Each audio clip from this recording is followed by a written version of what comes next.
Okay, अच्छा Audible नहीं है। अच्छा अब ऑडिबल है सर, आपकी आवाज नहीं आ रही। हाँ अब आ रही है ना। ओके, तो ये बताओ सॉल्यूशन सिर्फ एक लोगों ने भेजा है, बाकी लोग सॉल्यूशन क्यों नहीं भेजे? सिर्फ तो कागज ने भेजा है, सिर्फ इसको एग्जाम निकालना है, बाकी को भी एग्जाम क्वालिफाई करना है। फिर बाद में तुम लोग कहते हो सर इतना मेहनत किए रैंक नहीं आया, कैसे आएगा भाई? तुमसे ज्यादा कोई और कर रहा है।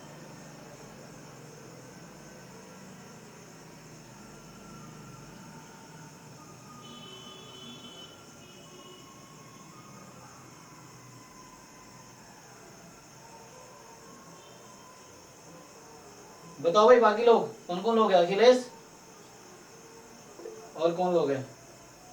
यस सर, नमस्ते सर। हाँ नमस्ते, सोल्यूशन क्यों नहीं भेजे आप लोग? सर चालू पे हमने सर वो 40 के बाद एक क्वेश्चन ट्राई किए थे सर, तो सर उसमें क्वेश्चन हो पाए थे सर, कुछ पेपर में सर नहीं भेज तो पाए कुछ ही भेजो ना, ताकि दिखे तो कुछ किए तुम, पता कैसे चलेगा? एक तो लास्ट क्लास में वो क्वेश्चन था, एक टेस्ट वाला आया था, देखो जरा इसको जस्टिफाई हो रहा है। उसमें ये था कि there exist a sequence, test में था ना ये, तो क्या था, n+1 माइनस an जो है ना। सो हाँ ये इंफिनिटी हो रही थी एंड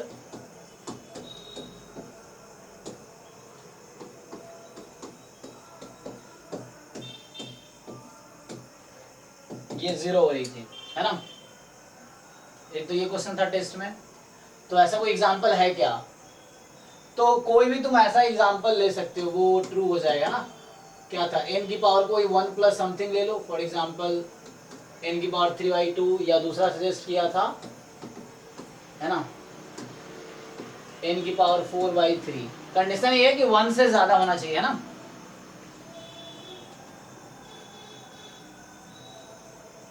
तो इसमें होता क्या, चेक करके देखो एक बारी।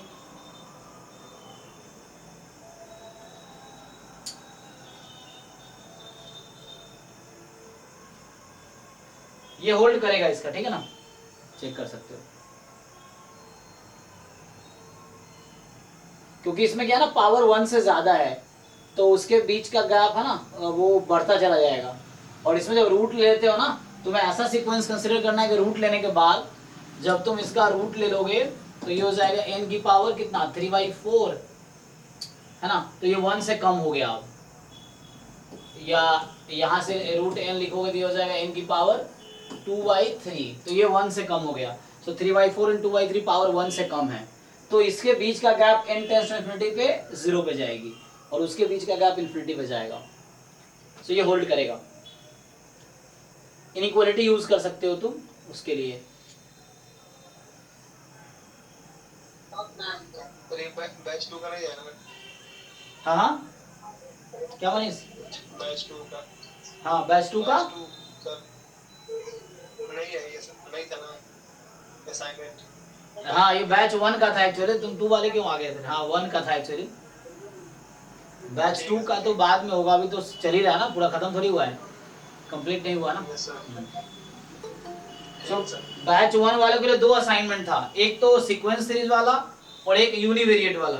यूनिवेरिएट वाला भी हालांकि कुछ क्वेश्चन आउट ऑफ सिलेबस थे, लेकिन यूनिवेरिएट वाला भी तो उसके एक बार अच्छे से फिर करेंगे, जब पूरा स्टैंडर्ड डिस्ट्रीब्यूशन कंप्लीट कर लेंगे फिर दोबारा वो असाइनमेंट देखेंगे, है ना।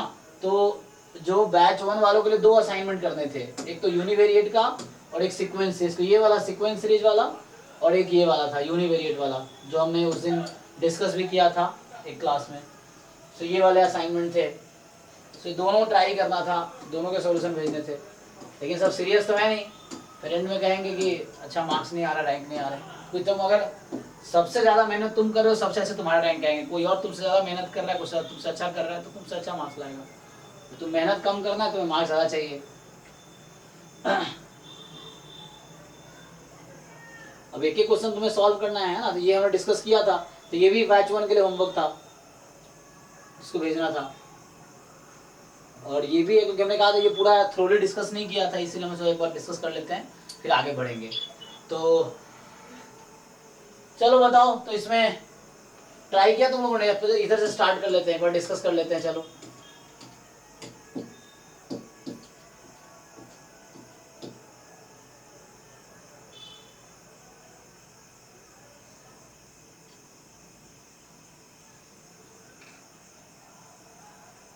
आज मंडे है ना, मैथ्स का शेड्यूल है ना। हाँ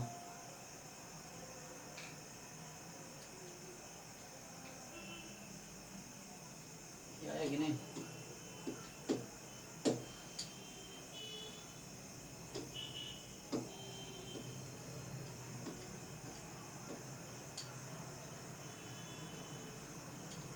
टाइम क्या हो रहा है।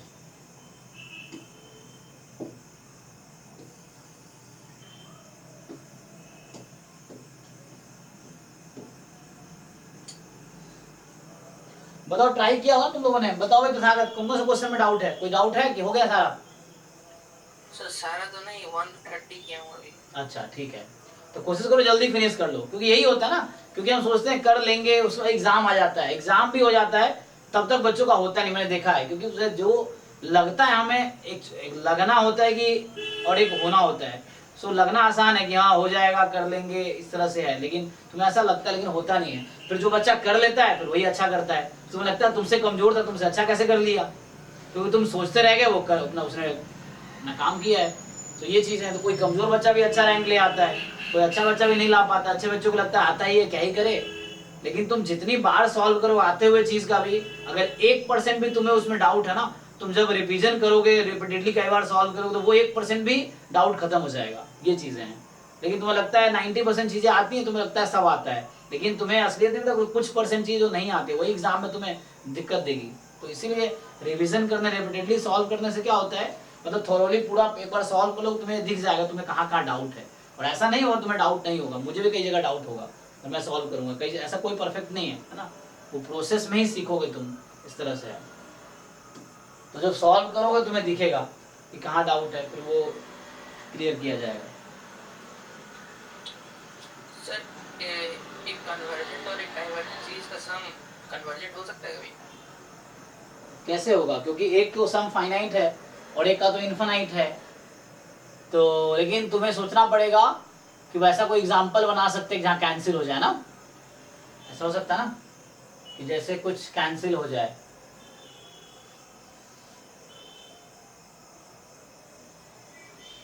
नहीं, क्योंकि वो डाइवर्जेंट ही रहेगा हमेशा, मुझे लगता है। ऐसा तो नहीं मिलना चाहिए सम में स्पेशली। हाँ, क्योंकि फाइनाइट प्लस, क्योंकि डाइवर्जेंट का मतलब उसका सम इन्फिनिटी है, तुमने उसको ऐड किया तो वो इन्फिनिटी। अगर पॉजिटिव टर्म की सीक्वेंस सीरीज है तो, है ना, दोनों सीरीज और पॉजिटिव टर्म है तब।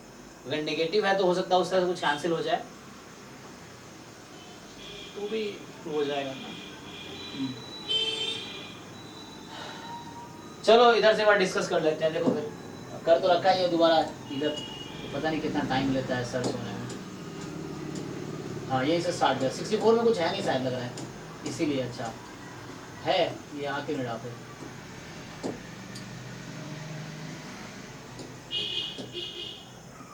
नहीं है 64 में कुछ होगा नहीं शायद, इसलिए। चलो 63 देखो, ऐसा मैंने कर रखा है ना, देख लेते हैं एक बार क्या है कि नहीं।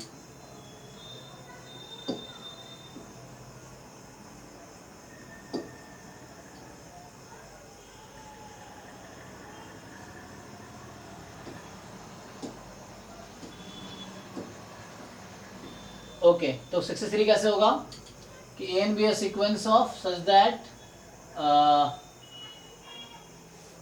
तो आज ये डिस्कस कर रहे हैं, कल हम लोग वो स्टार्ट करेंगे स्टैंडर्ड यूनिवेरिएट डिस्ट्रीब्यूशन जो है वो स्टार्ट करेंगे, जो नेक्स्ट सिलेबस का नेक्स्ट टॉपिक है। और है ना, तो यहाँ पे तुम्हारे पास क्या है कि A and B a sequence such that a1 की वैल्यू 1 है, 4an बराबर √5 + 16an है। So which of the following statement is true. तो सर ये इंक्रीज करेगा और माइनस बोल सकते हो जाएगा ना। तो सिंपली तुम वैल्यूज रख के देख सकते हो,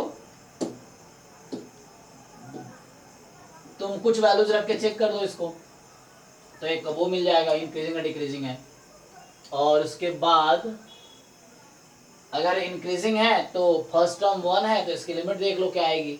तो यहाँ से 4l बराबर है ना, ऐसा कुछ इससे आ जाएगा। लेकिन पहले तुम्हें चेक करना पड़ेगा, कई बार ऐसा होता है absurd होता है कि वो है इंक्रीजिंग और वो लोअर a1 से कम का भी लिमिट आ गया, तो उससे ध्यान रखना पड़ेगा तुम्हें। सो इस तरीके से, सो इससे आ जाएगा, ठीक है ना, ये हो जाएगा सॉल्व। जस्ट तुम चेक कर लो और इससे लिमिट फाइंड कर लो। अच्छा जैसे पूछा था which of following is true, तो मोनोटोनिक इंक्रीजिंग है, कन्वर्स कर रहा है, इंक्रीजिंग है, कन्वर्स कर रहा है ना, बाउंडेड है इससे, तो लिमिट से पता चल जाएगा तुम्हें। सर 9/4 पे सर कन्वर्ट कर रहा है। अच्छा 9/4 पे कन्वर्ट कर रहा है, ओके ठीक है, यहाँ से आ जाएगी वैल्यू, एल की वैल्यू, तो वो आ जाएगा आंसर, ठीक है। तो सीक्वेंस चूंकि 9/4 पे कन्वर्ज कर रही है तो ये कन्वर्जेंट नहीं हो सकती है ना, वो थ्योरम है कि एन की लिमिट 0 नहीं है तो सीक्वेंस कन्वर्ज नहीं करेगी, ठीक है। सो नेक्स्ट क्या है कि एन कोई सीक्वेंस ऑफ रियल नंबर है, a1 + 5, तो इसमें 65 क्वेश्चन था सर।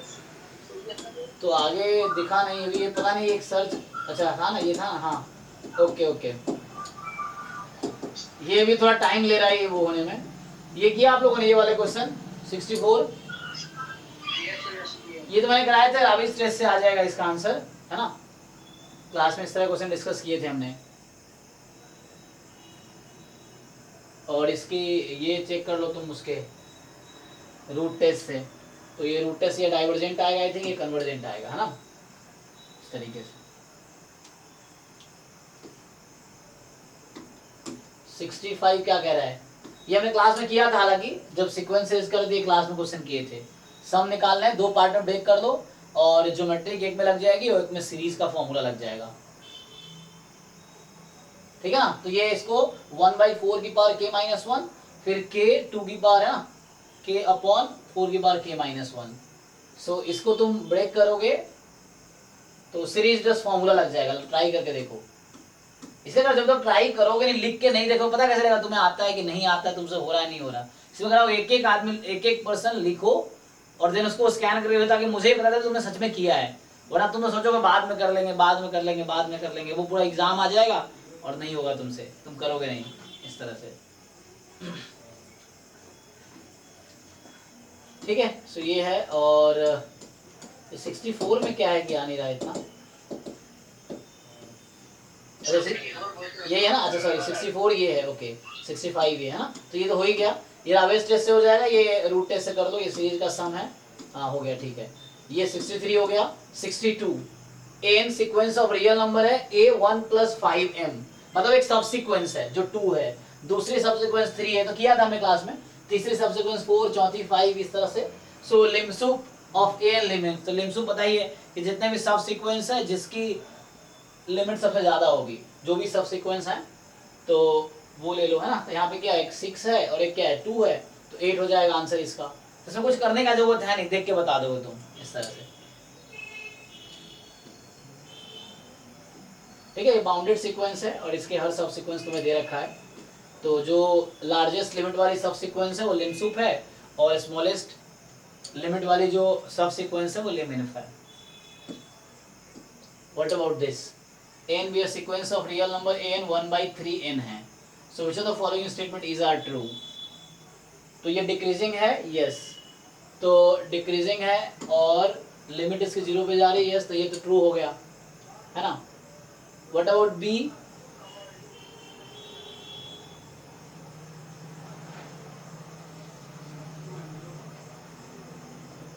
चेक कर लो इसके बारे में, क्या ये डिक्रीजिंग है, तो ये a1 + a2 + an डिक्रीजिंग होगा, ये इंक्रीजिंग होगा, ये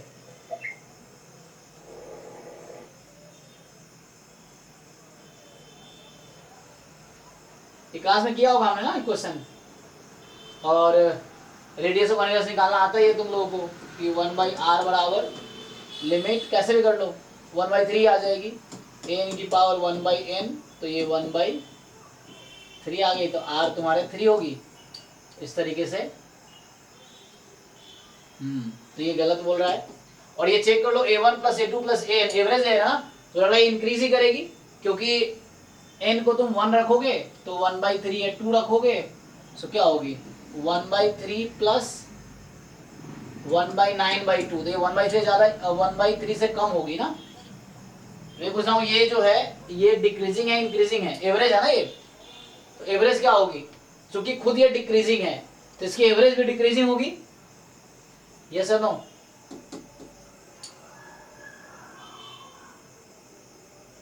अरे हाँ ना बोलो भाई, चेक करके बताओ डिक्रीजिंग है इंक्रीजिंग है। मतलब अगर तुम्हारे पास बी एन है, बी एन तुम्हारे पास है समेशन ए एन अपॉन एन, ठीक है ना। तो बी वन तो सिंपल तुम्हारा हो गया ए वन बाई वन, तो ये तुम्हारे पास था 1/3। बी टू हो गया तुम्हारे पास a one plus a two upon two, तो a one plus a two upon two, a two की वैल्यू कम है, डिक्रीजिंग है, तो लेस देन ए वन आएगा या लेस देन बी वन आएगा, है ना। तो डिक्रीजिंग है, ठीक है, ये भी कन्वर्ट कर जाएगी आई थिंक। और ओके है ना, तो उस तरह से आ जाएगा। एंड व्हाट अबाउट दिस, इसकी लिमिट क्या आएगी, तो साइन 1/n, सो n तुम्हारी जा रही है 0 पे, तो 0 पे जाएगी। But what can you say about this, an को रख दो 1/3 साइन 3n।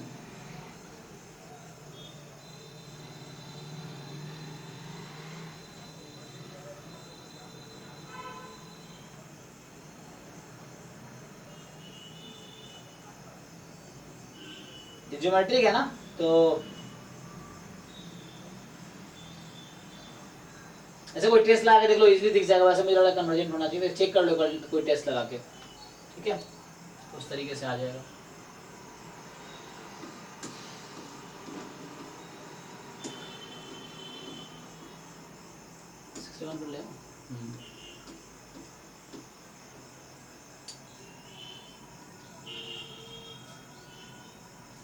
कन्वर्जेंट होगा ये डी वाला है ना, मतलब कोई भी लिमिट लगा के तुम चेक कर लो, चलो मतलब श्योर करने के लिए 1/3n और साइन 3n, तो कोई भी टेस्ट लगा लो, ऐसे कन्वर्जन नहीं है ना, ये बाउंडेड है और वो है, तो कोई भी टेस्ट लगा के देख लो, तुम्हारा बाउंडेड आ जाएगा, मतलब कन्वर्जेंट आ जाएगा, ठीक है। इसे सॉल्व करना जरूरी है ताकि तुम्हें क्लैरिटी आए, सॉल्व करना जरूरी है।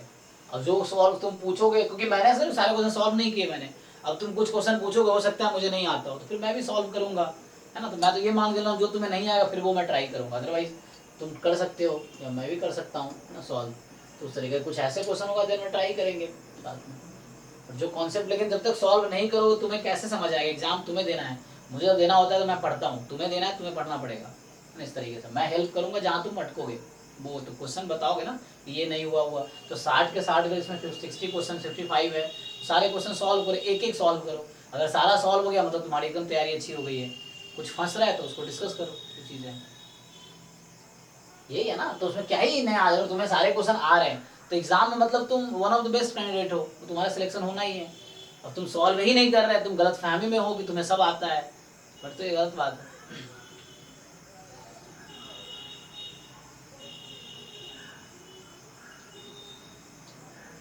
बताओ इसको ट्राई करो, तो क्या होगा, इसको तो उससे कर सकते हो तुम,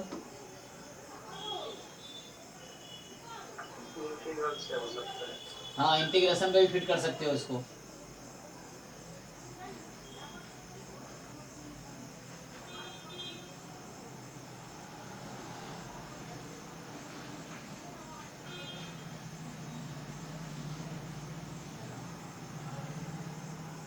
ये तो इंटीग्रल से हो जाएगा, फॉर्मूला पता है ना। सो इसको तुम ऐसा कर लो 6n/1/n समेशन, है ना, फिर 2 + k/n और k फ्रॉम 1 to n-1, इस तरीके से स्क्वायर। सो 6, ठीक है ना, 6 हो गया, इसकी लिमिट तो 1 हो जाएगी, और ये जो है तो ये तो 1 हो जाएगी n/n+2, और ये इंटीग्रेशन हो जाएगा 2 + x का होल स्क्वायर dx, k/n को हमने x लिया ना, तो ये 0 से 1 हो जाएगी, हो जाएगा ना सॉल्व, ये करके देख लो आंसर आ जाना चाहिए। 6 तो 2 + x की पावर 3/3 0 से 1, ठीक है। यहाँ से ये 2 हो गया और 1 रख दिया तुमने, तो 2 × 8 माइनस, ठीक है, 2 + x है ना, तो 2 × 8 माइनस 2 × 1 मिनट क्या कर रहा हूँ मैं, 3 की पावर 3 कितनी होती है 27, तो 2 × 7 है 2 × 8, तो इस तरह से आ जाएगा 38 आंसर आना चाहिए, ठीक है ना। सो 38 आ जाएगा। जिन लोगों ने सॉल्व नहीं किया मैं फिर से बोल रहा हूँ, अगली क्लास तक एक एक क्वेश्चन सॉल्व कर दो, ठीक है, और उसको ग्रुप में भेजो ताकि मुझे दिखे किस किसने सॉल्व किया है, ये चीज़ है।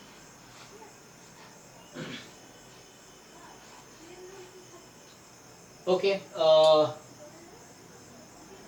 नेक्स्ट क्या बोल रहा है कि A and B are sequence of non zero real numbers, then which of the following statement is true. अगर A n upon A n plus one upon A n convergent है तो क्या ए एन कन्वर्जेंट होगा?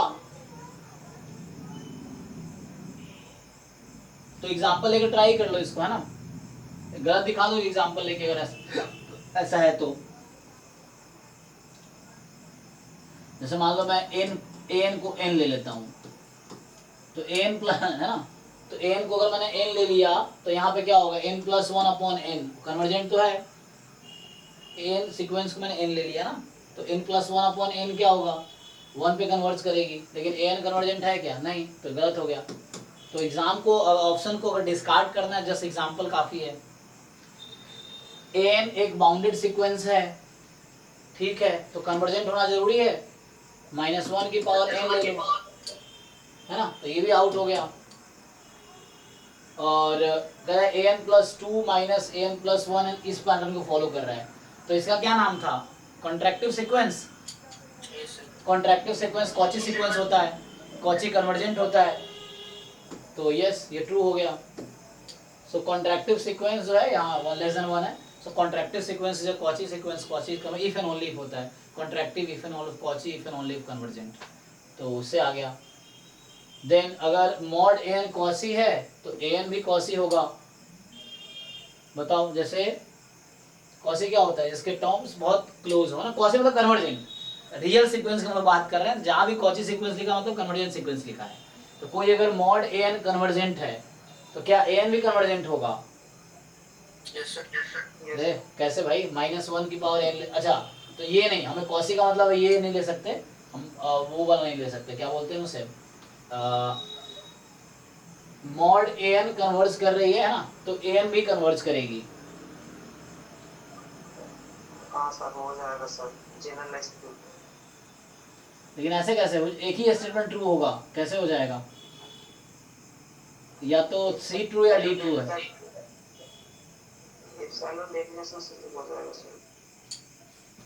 अच्छा okay, तो सी में क्या गलत है फिर? सी में क्या था, ए एन प्लस टू माइनस ए एन प्लस वन,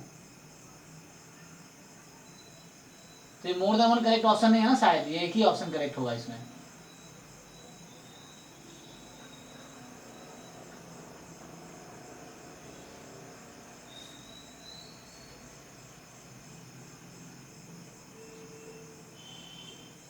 अरे यहाँ एग्जाम्पल तुम चलो माइनस वन की पावर एन ही ले लो, हाँ ठीक तो कह रहा हूँ, है ना, माइनस वन की पावर एन ही सीक्वेंस ले लो, तो इसका मॉड लिया तुमने, ये आ गया, तो ये कांस्टेंट सीक्वेंस तो कन्वर्जेंट हो गया, लेकिन ये खुद कन्वर्जेंट थोड़ी है, इसलिए डी गलत है।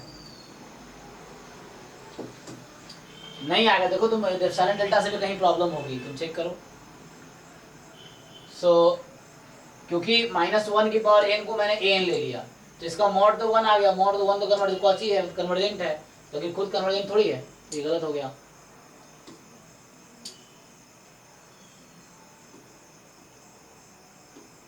फिफ्टी एट जो है, सो ये तो सिंपल लिमिट के क्वेश्चन है ना, तो यहां तुम क्या करोगे,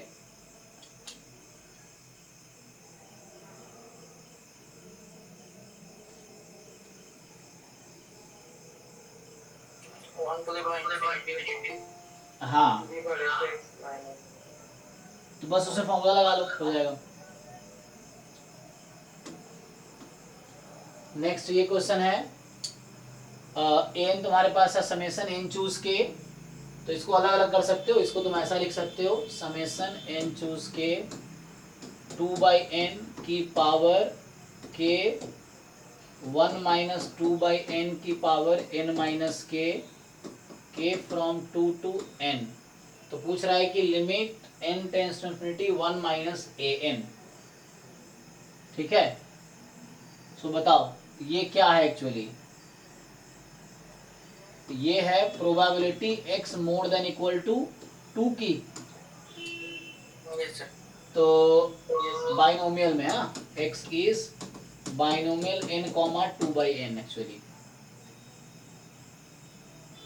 सो एक्चुअली यहाँ पे प्रोबेबिलिटी मिक्स हो गया ना, वो देखा नहीं ध्यान से उसने। तो ये हो गया, अब ये 1 माइनस करोगे तो प्रोबेबिलिटी x लेस देन 2 आ जाएगी।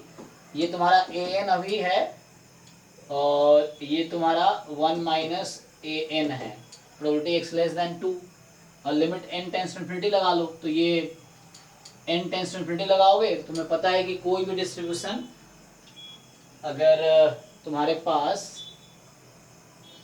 क्या हो जाता है, अप्रोक्सीमेशन लगा लोगे, नॉर्मल, हाँ नॉर्मल हो गया, तो उसमें क्या करोगे ये, स्टैंडर्ड नॉर्मल बनाए कुछ। हाँ तो x माइनस इसका मीन यहाँ से ex आ जाएगा तुम्हारा 2, है ना। तो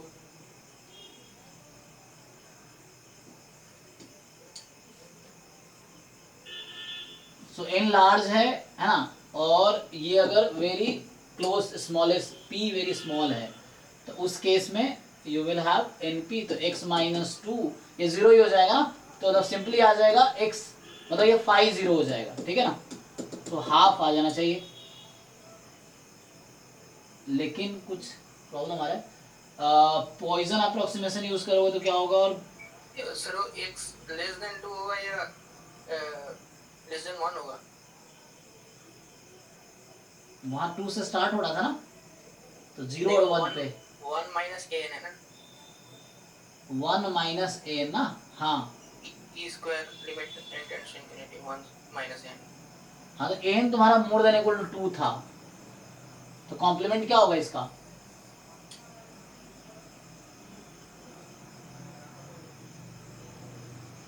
यहाँ इक्वलिटी लगा हुआ है ना, तो लेस देन 2 का मतलब क्या हुआ, लेस देन इक्वल टू 1, तो 0 1।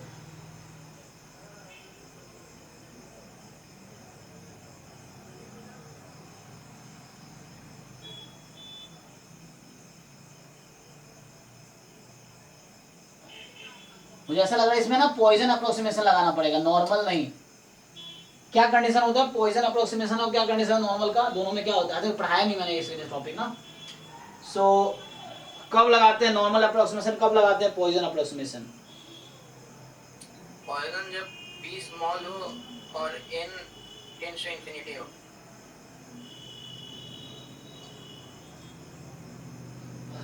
या पी एन वेरी लार्ज है और पी वेरी स्मॉल है ना, तो एनपी कोई कांस्टेंट होना चाहिए वहां पे लैम्डा, तो एनपी यहाँ पे लैम्डा हो रहा है 2, क्योंकि ये पॉइजन अप्रोक्सीमेशन लगाओगे तो ही स्क्वायर बनेगा। मुझे ऐसा लग रहा है पॉइजन यहाँ हो जाएगा x is equal to 0 plus x is equal to 1, देखिए क्या आएगा इस पे, e की पावर माइनस लैम्डा, लैम्डा के पावर 0/0 फैक्टोरियल, e की पावर माइनस लैम्डा, लैम्डा की पावर 1/1 फैक्टोरियल, लैम्डा तुम्हारा 2 है, सो ये हो गया e की पावर माइनस 2 कॉमन लो, तो ये हो गया 1 प्लस 2, तो ये आ गया तुम्हारा 3e की पावर माइनस 2,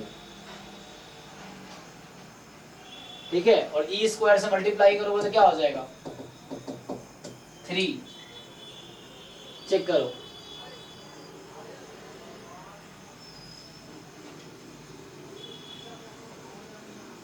ये एक्चुअली टॉपिक बाद में आएगा, जैसे टेंशन नहीं लेना है, फिर क्वेश्चन दिख गया इसलिए मैंने सॉल्व कर दिया। तो ये सीक्वेंस सीरीज का क्वेश्चन दिख रहा है आपको, लेकिन इसमें प्रोबेबिलिटी इन्वॉल्व है, ठीक है ना।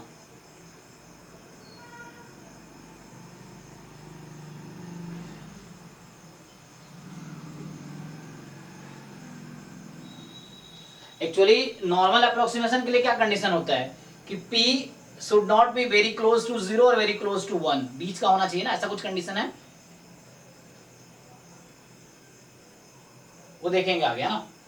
सो बोले इसका आंसर मैच कर सकते हैं, आंसर दिया है, सो 2022 का चेक करना 3 होना चाहिए, अदरवाइज लिखा हो है। उसको डिफरेंशिएट कैसे करेंगे पॉइजन और नॉर्मल को? हाँ वही तो समझना, एक्चुअली क्या होता है कि how to apply Poisson, how to apply normal, इसमें क्या होता है कि n दोनों में लार्ज रहता है, ठीक है, वो p के हिसाब से डिसाइड होता है। सो नॉर्मल अप्रोक्सीमेशन में क्या होता है, जो p है actually that will be near by half, 1/2 के आसपास होगा, it will not be extreme values, so वो 0 या 1 के क्लोज नहीं होगा, it will be close to half उस केस में, और यहाँ पे क्या हो रहा है, n वेरी लार्ज है और तुम्हारा p क्या है, वेरी स्मॉल है ना, अराउंड 0 को अप्रोच करेगा वो, लेकिन np कोई कांस्टेंट है। सो पॉइसन अप्रोक्सीमेशन में क्या होता है कि your n is approaching to infinity and p is approaching to 0, मतलब अप्रोक्सीमेटली 0, जितना 0 क्लोज उतना अच्छा है। और वहां पे क्या होता है कि नॉर्मल अप्रोक्सीमेशन में plus infinity and p should not approach to 0 और 1, p इज नॉट क्या बोलते हैं उसे, extreme values, p should be near by half, तो वो हाफ के आसपास का होना चाहिए, बीच का, जनरली ऐसा रहेगा, मतलब 0 और 1 के बहुत क्लोज नहीं होगा उस केस में। एनीवे तो यहाँ पे आंसर 3 आएगा, उससे वैसे आया था, अगर उतना नॉर्मल अप्रोक्सीमेशन यूज कर लिए तो उससे तुम्हारा आंसर आ जाएगा यहाँ पे e की पावर 2/2 आता, हाफ आ जाता है actually.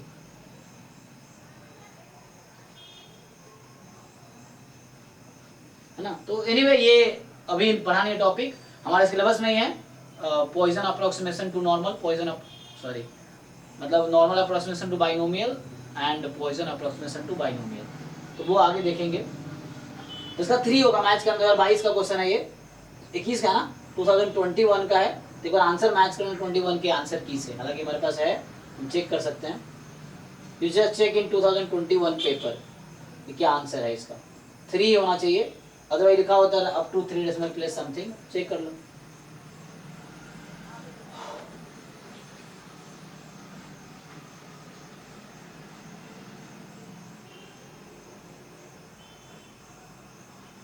So how will you solve this question now?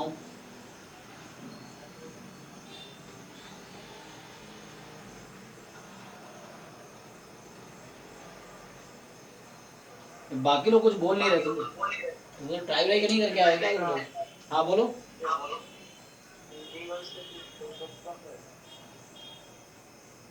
n square से 2n स्क्वायर तक है, तुम एक काम करो, इसमें वो लगा लो, क्या पूछ रहा तुमसे ये, सैंडविच ब्रिज काम आएगा, देख लो। इस टाइप का क्वेश्चन तो आपने कराया ही था। हाँ n by n square plus k, उसमें भी आपने सैंडविच लगाया था। हाँ, इसमें हो जाएगा। तुम m पे एक बार ना वो लास्ट टाइम तुमने एक डाउट पूछे थे ना, तो उसमें more than equal to n जितने टर्म्स है वो टाइम्स कर लो, लेस देन दिस, और लिमिट ले लो, तो उससे आंसर आ जाएगा, वो सैंडविच से आ जाएगा। ये m पे रेस्ट्रिक्शन है तो उसके हिसाब से फिट कर लो। मैंने ऐसे क्वेश्चन अभी कुछ दिन पहले भी किए थे, तुम्हें जो डाउट पूछे थे। सो a and b is sequence of real number जहाँ more than equal to 1 है, then which of the following condition imply divergence of a n? कौन बोलेगा कि डाइवर्जेंस ही है? सीक्वेंस ऑफ रियल नंबर है, सारी value more than equal to 1 है, so which of the following imply divergence, ठीक है ना। सो बताओ इसका आंसर, ये भी हमने क्लास में डिस्कस किया हुआ है हालांकि, ठीक है ना। तो सो रूट एन कन्वर्ज करेगी तो एन भी कन्वर्ज करेगी, रूट एन अगर रूट एल पे कन्वर्ज करे तो एल पे कन्वर्ज करेगी एन, तो ये तो ऑप्शन करेक्ट नहीं है ना, हमने देखा था ये शायद करेक्ट आया था, सी आया था ना। तो C was the option, C apply करेगा, डाइवर्जेंट है। यहाँ पे क्या हो रहा है, हर बार हाफ हाफ हाफ का वो हो रहा है ना,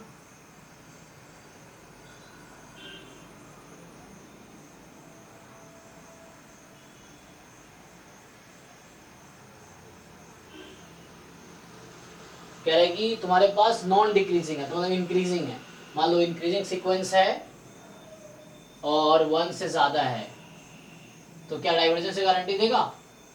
जरूरी नहीं है, जैसे 1 प्लस, लेकिन इंक्रीजिंग होना चाहिए, है ना। सो नॉन डिक्रीजिंग सीक्वेंस है,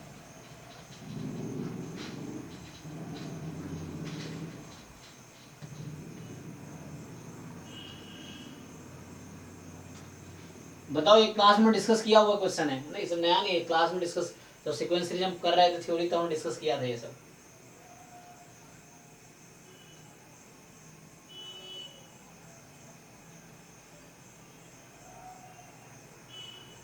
और जैसे बी एन कन्वर्ज कर रही है, इसका मतलब है कि limit of B n is 0, तो एन और एन माइनस 1 की लिमिट, तो एन और एन माइनस 1 बहुत क्लोज है, तो कॉसी हो गया, तो एन कॉसी हो गया तो कन्वर्जेंट हो जाएगा, तो इसलिए बी भी तो आउट हो गया। तो एसी में से डिसाइड करो कौन सा करेक्ट है।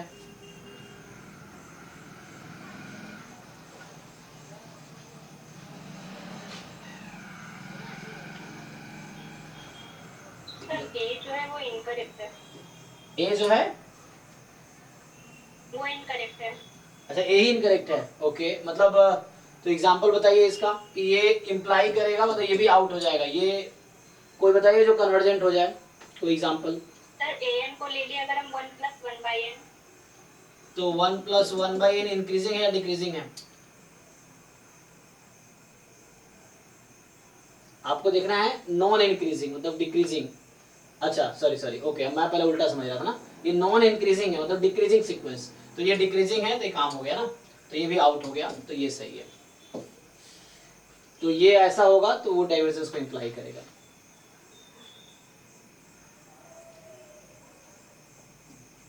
ये सब डिस्कस किया हुआ क्वेश्चन है, ऐसा नहीं है, बस दोबारा डिस्कस कर रहा हूँ ताकि सीक्वेंस सीरीज का एक बार पूरा असाइनमेंट डिस्कस हो गया। बेसिक प्रोबेबिलिटी का भी आप लोगों ने कर ही रखा होगा आई होप अगर नहीं किया है तो असाइनमेंट 4 असाइनमेंट भेजे थे मैंने ग्रुप में कल, तो चारों कंप्लीट करो है ना। उसमें उसका भी है डिफरेंशियल कैलकुलस का भी, जो कि हमारा चल ही रहा है अभी, तो कंप्लीट कर लेंगे तो उसका भी डिस्कशन एक बार कर लेंगे। लेकिन मेन जरूरी है तुम्हें सॉल्व करना जरूरी है, उसको बार बार सॉल्व करके देखो, कोई क्वेश्चन ऐसा ना हो जो तुम्हें नहीं आता हो। सो ठीक है, A15 है तुम्हारा डिफाइन कर रखा है रिकर्सिव तरीके से, तो तुमसे पूछ रहा है कि कौन सा स्टेटमेंट ट्रू है, तो पहले चेक कर दो है ना इंक्रीजिंग है कि डिक्रीजिंग है, उसके हिसाब से लिमिट दिखाई कर लो, हो जाएगा ये। सो यू जस्ट उससे सॉल्व कर लो, L बराबर उससे ही आ जाएगा, ठीक है ना, तो आ जाएगा ये आंसर, सही इजी है ये। यहाँ पे S तुम्हारे पास दे रखा है, सो यहाँ तो तुम वो लगा लो लेबनिज टेस्ट है ना, देखो डिक्रीजिंग है क्या, डिक्रीजिंग ही होगा तो ये कन्वर्जेंट हो जाएगा S। अच्छा S माइनस इससे पूछ रहा है S माइनस T और ये ओके, हाँ तो सम ऑफ सीरीज निकालने ना ओके, तो कोई आइडेंटिटी यूज हो जाएगा, जैसे यहाँ पे ना x की पावर k/k इस तरह की सीरीज यूज हो जाएगी, या -1 की पावर k-1 है कोई दिक्कत नहीं, x की जगह यहाँ पे 1/4 है, तो summation k from 1 to infinity, देख लो कोई सीरीज लॉग वाली सीरीज यूज हो जाएगी क्या, तो लॉग वाली सीरीज यूज कर लो, यहाँ भी वही सीरीज यूज हो जाएगी, बस यहाँ वो नहीं है ना, तो यहाँ x की पावर k/k है, सो log 1 + x का एक्सपेंशन देख लो उससे हो जाएगा।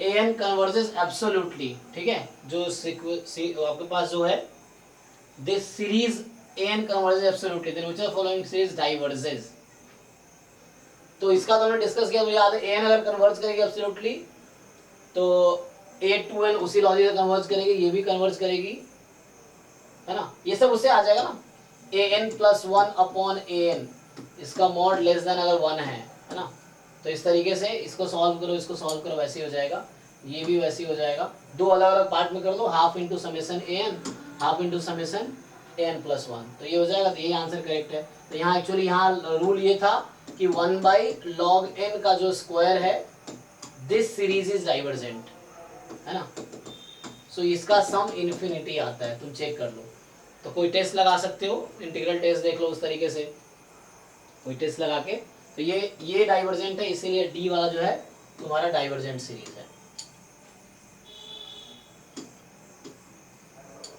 यहाँ पे फिर से ये एक्चुअली प्रोबेबिलिटी वाला हो गया हालांकि है ना, ये क्या है limit n tends to infinity summation k from 0 to n, तो 2n चूज के हाफ की पावर k और हाफ की पावर 2n माइनस k ऐसा लिख सकते हो, तो ये तुम्हारे पास आ गया limit n tends to infinity probability x is equal to, यहाँ आ जाएगा x है ना, लेस देन प्रोबेबिलिटी जो है मोर देन इक्वल टू 0 और less than equal to n, और x का डिस्ट्रीब्यूशन क्या होगा बाइनोमियल 2n, 1/2, अब देखो यहाँ पे, सो ये है तुम्हारे पास अब,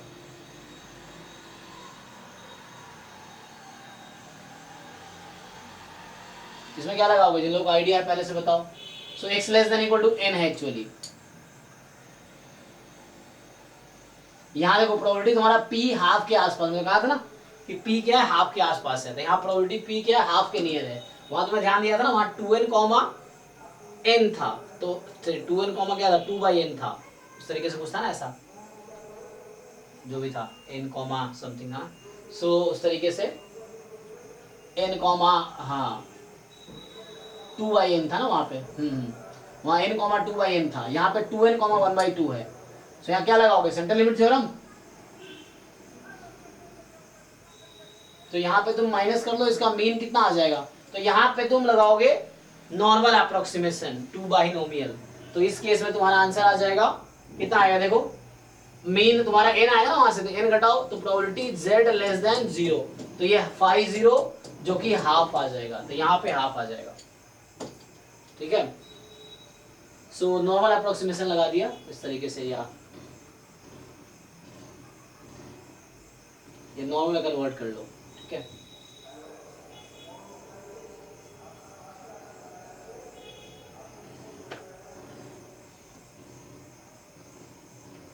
ये भी क्या है, इसमें लॉग लगा लो, इजीली हो जाएगा, इंटीग्रल में कन्वर्ट हो जाएगा, तो लॉग लगा के इंटीग्रल में कन्वर्ट हो जाएगा। ये मैंने क्लास में सॉल्व किए ही थे, तुम कॉमन एक कैंसिल करके कर दो कुछ।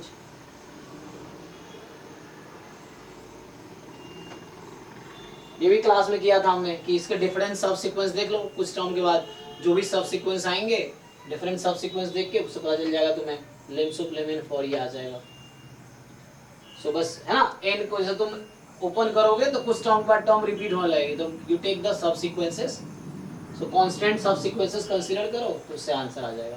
ये सब क्लास में किया हुआ क्वेश्चन है, ये सब इसमें तुम्हें टेस्ट वो लगाना है बस, जो सीरीज के टेस्ट हैं। तो टेस्ट से पहले तुम जैसे limit n tends to infinity लगा लो, तो इस तरीके से पहले वो चेक करो, और उसके बाद फिर जैसे मान लो ये कन्वर्ज कर रही है e⁻⁻1 पे, तो ये तो ऐसे ही आउट हो गया उस तरीके से, बाकी वैसे ही टेस्ट लगा लो कोई।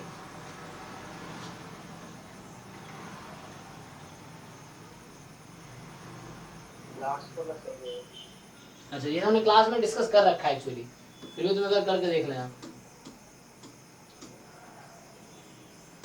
ये तुम्हारे पास है, हाँ ये हमने एक बार कर रहे थे, जहाँ काफी टाइम लगाया था इस क्वेश्चन में मैंने, तो हमारे पास डायरेक्टली फॉर्मूला ही है कि जो लिमिट ऑफ एन का, जो लास्ट क्लास में बताया था मैंने कि कहाँ से स्टार्ट है, a1 से ना, तो a1 + 2a2/3, सो ये इस लिमिट का फॉर्मूला है, मतलब first term +2 times second term upon 3, तो यहीं से आंसर आ जाएगा इस लिमिट का।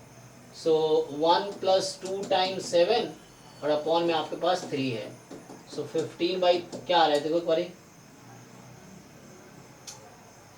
एक मिनट, सही लिखा, ये क्या था, 5 आ जाएगा, तो यहाँ से 5 इसका आंसर आ जाएगा।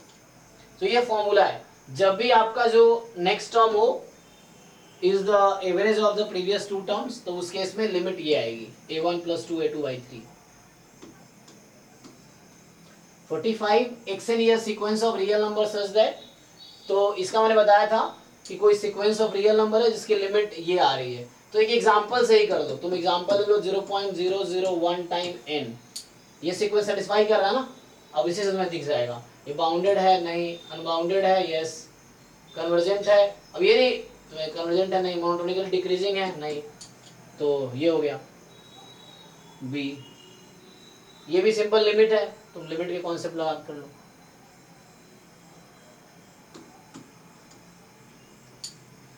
इसमें वैसे ही है, ऊपर से √n कॉमन लो, एक √n कट जाएगा तो इंटीग्रल में कन्वर्ट हो जाएगा, √1 + x का इंटीग्रेशन आ जाएगा। यहाँ ऐसे ही है कि sequence of positive real number है, कह रहा है कि xn कन्वर्ट्स कर रहा है, ओके सो ये अच्छा, इसमें हमने टाइम लिया था लास्ट टाइम, तो इससे एग्जांपल ढूंढा था कि ये ऑप्शन, ये जरूरी नहीं, यहाँ एक्चुअली ये कब ट्रू होता है, लिखा था ना स्टेटमेंट मैंने थ्योरम, ये कब ट्रू होता, इस पे टाइम लिया था मैंने लास्ट टाइम, हम गलत किए थे पहले, फिर एक एग्जांपल मिल गया था ऐसा। सो ये स्टेटमेंट ट्रू तब होता जब मुझे बोलता है ये मोनोटोनिक सीक्वेंस है, xn मोनोटोनिक नहीं, अगर मोनोटोनिक बोला होता तो ये स्टेटमेंट ट्रू होता, अदरवाइज का काउंटर एग्जांपल है जो कि मैंने क्लास में लिखाए थे। सो ये जरूरी नहीं ट्रू होगा, इसका एक काउंटर एग्जांपल है कि अगर सीरीज xn कन्वर्जेस है so this may not be 0, हाँ ये 0 होगा अगर मुझे बता रखा हो कि xn is a monotonic sequence, तब जरूरी हो जाएगा ये, बाकी वैसे देख लो। ओके, सो जैसे x n कन्वर्ट करी 0 पे जा रही है तो ये लिमिट तुम्हारी कहाँ चली जाएगी, 0 पे तो जाएगी, बस चेक करना पड़ेगा सीक्वेंस लेके।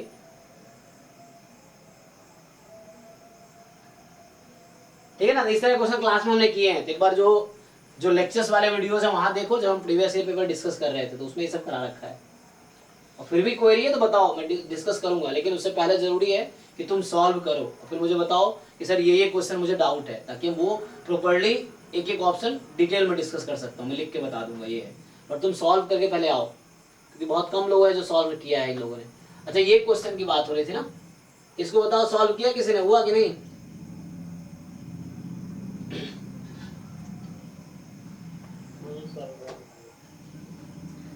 ट्राई तो मैंने भी नहीं किया, पर ट्राई कर सकते हैं, देखते हैं। 2019 का है ना। अच्छा, इससे पहले एक और क्वेश्चन था।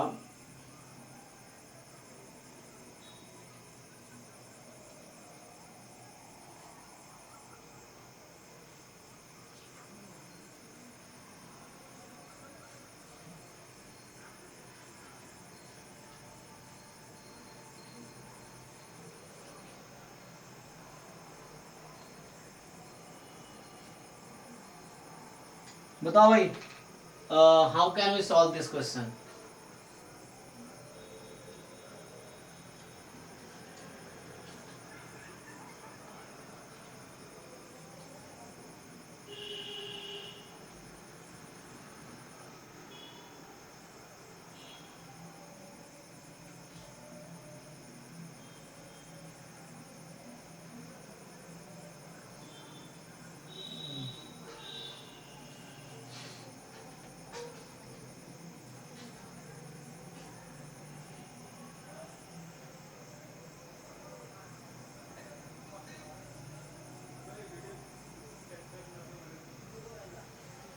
अगर तुम n log n का एक्सपेंशन लिखोगे तो क्या होगा, मतलब log n का एक्सपेंशन अगर तुम लिखोगे, अच्छा अच्छा उसको मत लिखो, फिर तुम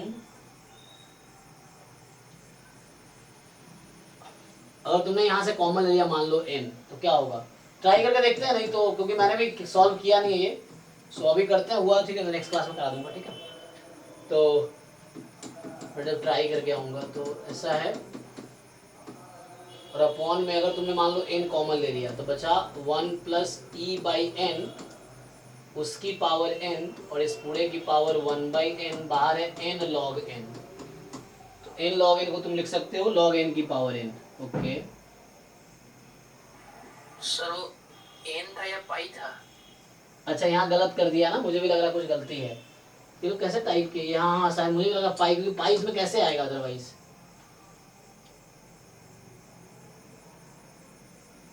चेंज कैसे हो गया ये, तो ठीक है ना, तो पाई होगा एक्चुअली ना, तो यहाँ ई बाई पाई आ जाएगा एक्चुअली। ओके, तो बाहर फिर पाई रहेगा, ई बाई पाई कहाँ पर कन्वर्ट करेगी, ई बाई पाई की लिमिट, मतलब ई बाई पाई मोर देन 1 है लेस देन 1 है, लेस देन 1 है, तो ये 0 पे चली गई, तो ये 1 की पावर इन्फिनिटी का फॉर्म हो गया, तो इसकी लिमिट क्या आएगी, तो याद जाएगा ना, 1 की पावर इन्फिनिटी फॉर्म, इसकी लिमिट एग्जिस्ट कर जाएगी, तो याद जाएगा ई की पावर तुम्हारा 1 by n time e by pi की पावर एन, इस तरीके से कुछ। सर 1 के पावर 0 हो रहा है वो। अच्छा 0 हो रहा है, ओ एक मिनट, तो मैं अच्छा तो 1 की पावर 0 कितना, ओके, अच्छा मैं इसको एन समझ लिया तो गलत है ना, सो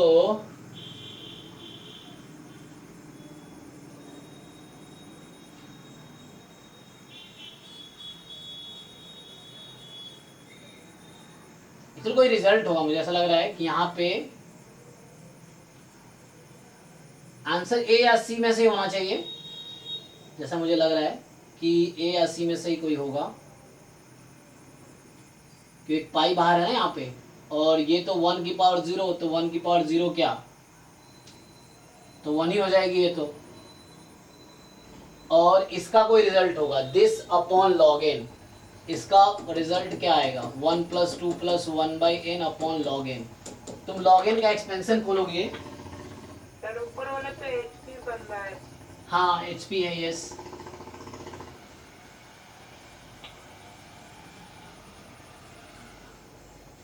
सो हार्मोनिक प्रोग्रेशन का सम क्या होता है? तो ऐसे तो डाइवर्स करती है इंडिविजुअली, लेकिन चूंकि बाकी टर्म्स, रेसिप्रोकल होता है AP का। हाँ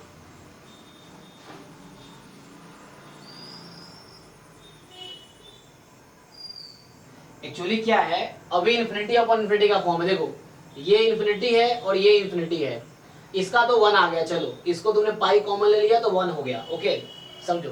तो इसकी लिमिट तो 1 आ गई। 1 क्यों आ गई?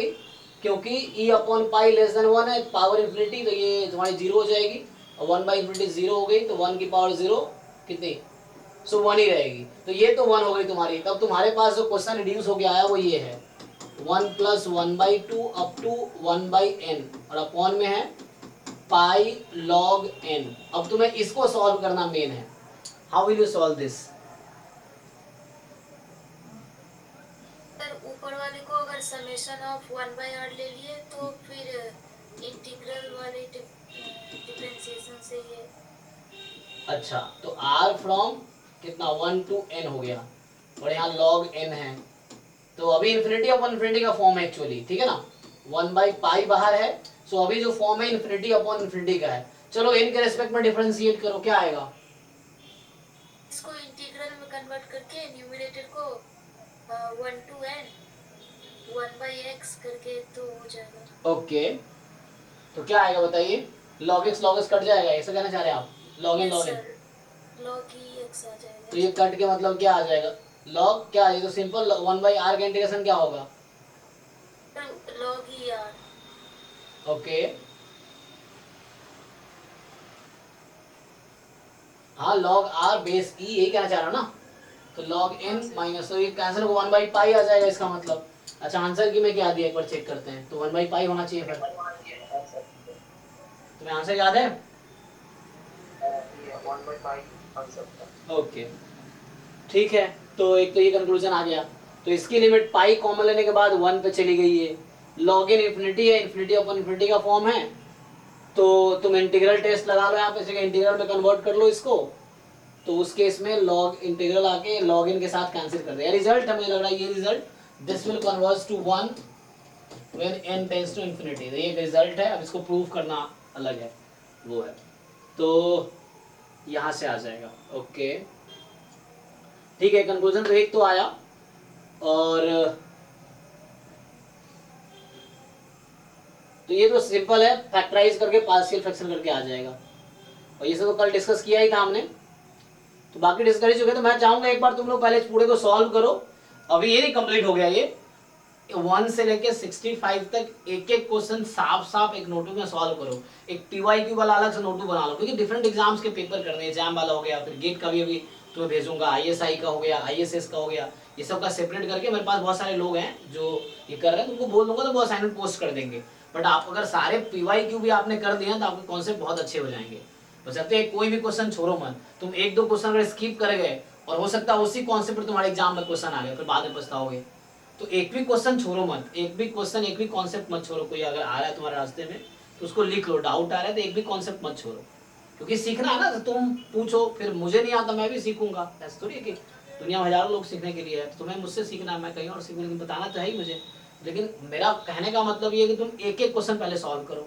जो भी क्वेश्चन फंस रहा है मुझे बताओ, है ना। फिर मेरी जिम्मेदारी है, मुझे उसको बताना है तुम्हें, चाहे मैं सीख के बताऊं, कैसे बताऊं ना, वो मेरी है। लेकिन तुम जब तक बताओगे नहीं डाउट, तो मुझे कैसे पता चलेगा तुम्हें क्या आता है क्या नहीं आता है, कहाँ प्रॉब्लम है। तो इसमें अभी है ना, बाकी रह गया यूनिवेरिएट वाला। तो इसमें भी कुछ क्वेश्चंस, ठीक है ना। एक तो बेसिक प्रोबेबिलिटी का भी पोस्ट किया हुआ है, तो ये नहीं तुम लोग बैच 1 में तो नहीं करोगे, एक बार वो फिर से कर लो, कोई दिक्कत नहीं है। बेसिक प्रोबेबिलिटी में 50-60 क्वेश्चन उसमें भी है। एक एक क्वेश्चन तुम ढंग से अगर 5 घंटे बैठे ना, वो सब सॉल्व हो जाएगा।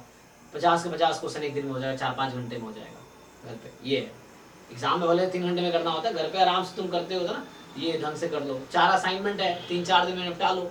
और जितनी बार करो उतना फायदा ही है, उसमें नुकसान नहीं होना तुम्हारा कुछ भी, कि वो कॉन्सेप्ट रिपीट होगा तो ज़्यादा दिन तक तुम्हें ध्यान में रहेगा और तुम्हारे है ना अंडरस्टैंडिंग उस तरह डेवलप हो जाएगी। सॉल्व करना बहुत ज़रूरी है, एक एक क्वेश्चन। तुम टालते जाओगे, तुम्हारा नुकसान हो रहा है इसमें। नुकसान तो मेरा भी होगा, अगर तुम्हें अच्छा रिजल्ट नहीं आएगा तो मेरी भी नुकसान है, उसमें मेरा भी नुकसान है, ये चीज़ है। सो ट्राई करो, है ना। फिर यूनिवेरिएट वाला था, इसको भी कंप्लीट करो एक बार। ये चूंकि मैं एक बार दोबारा डिस्कस करूंगा जब एक बार हम लोग पूरा नेक्स्ट क्लास से मैं यूनिवेरिएट का थ्योरी स्टार्ट करूंगा, स्टैंडर्ड यूनिवेरिएट डिस्ट्रीब्यूशन का, ठीक है ना। तो ऐसे 4 असाइनमेंट हमने ग्रुप में पोस्ट किए हुए हैं, चारों यहाँ पे भी है। यूनिवेरिएट का हो गया, बेसिक प्रोबेबिलिटी का हो गया, सीक्वेंस सीरीज का था, डिफरेंशियल कैलकुलस का था। ये भी तुम ट्राई कर सकते हो, क्योंकि ऐसा नहीं तुम लोगों को कभी पढ़ा नहीं है topics, still you can try, उसमें कोई दिक्कत नहीं। जो पिछले साल जो लोग एग्जाम दिए थे तो उनको एक तो आइडिया है ही, तो जितने क्वेश्चंस करोगे वही तुम्हें एंट्रेंस में तुम्हारा फायदा होगा उससे। थ्योरीज तो लिमिटेड है और वो क्लियर हो जाएंगी, तुम बार बार पढ़ो, थ्योरी पढ़ना जरूरी है ताकि कोई कॉन्सेप्ट मिस ना हो, बट क्वेश्चन करना उससे भी ज़्यादा जरूरी है, ताकि एंट्रेंस में तुम क्वेश्चंस प्रैक्टिस करके तुम्हें एग्जाम में क्वेश्चंस ही आने हैं। अब बताओ अभी क्या करना है आगे, कुछ डाउट्स पूछने क्या करना है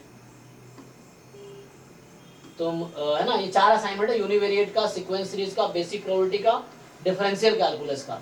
तुम ये सब भी ट्राई कर सकते हो। मान लो जो डिफरेंशियल कैलकुलस अभी तक हमने पढ़ा है, अगर उसमें हम क्वेश्चंस देखें, चलो अभी जैसे ये डिस्कस कर ले मान लो, तो जैसे क्वेश्चन है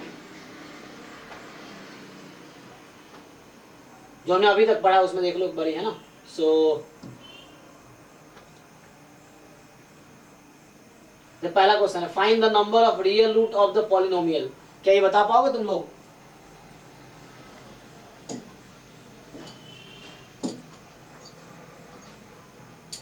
तो इसका नेचर तुम्हें दिख जाएगा। हाँ, पहले क्वेश्चन का आंसर बताओ, कैसे फाइंड करोगे? क्योंकि ये different simple one variable calculus हमने अभी किया है, तो उस पे ही है। दूसरा क्वेश्चन भी वन वेरिएबल कैलकुलस का है, तीसरा भी वन वेरिएबल कैलकुलस का है। चलो इसको जरा डिस्कस करते हैं फिर, क्योंकि जो टॉपिक हमने कर रखा है उस पे। फोर्थ वाला भी वन वेरिएबल का ही है, फिफ्थ वाला वन वेरिएबल का ही है,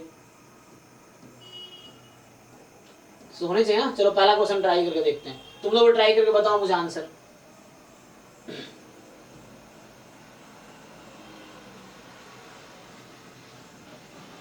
तो ये चारों असाइनमेंट फिनिश करो जो बैच 1 वाले लोग हैं, और फिर उसका सॉल्यूशन ग्रुप में पोस्ट करो।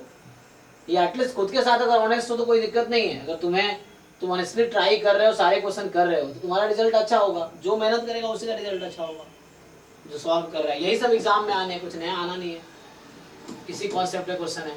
अब fx में दे रखा है, f' निकालो जरा क्या आएगा। तो 5x4, ठीक है ना, प्लस 3x² -2, ये हो गया।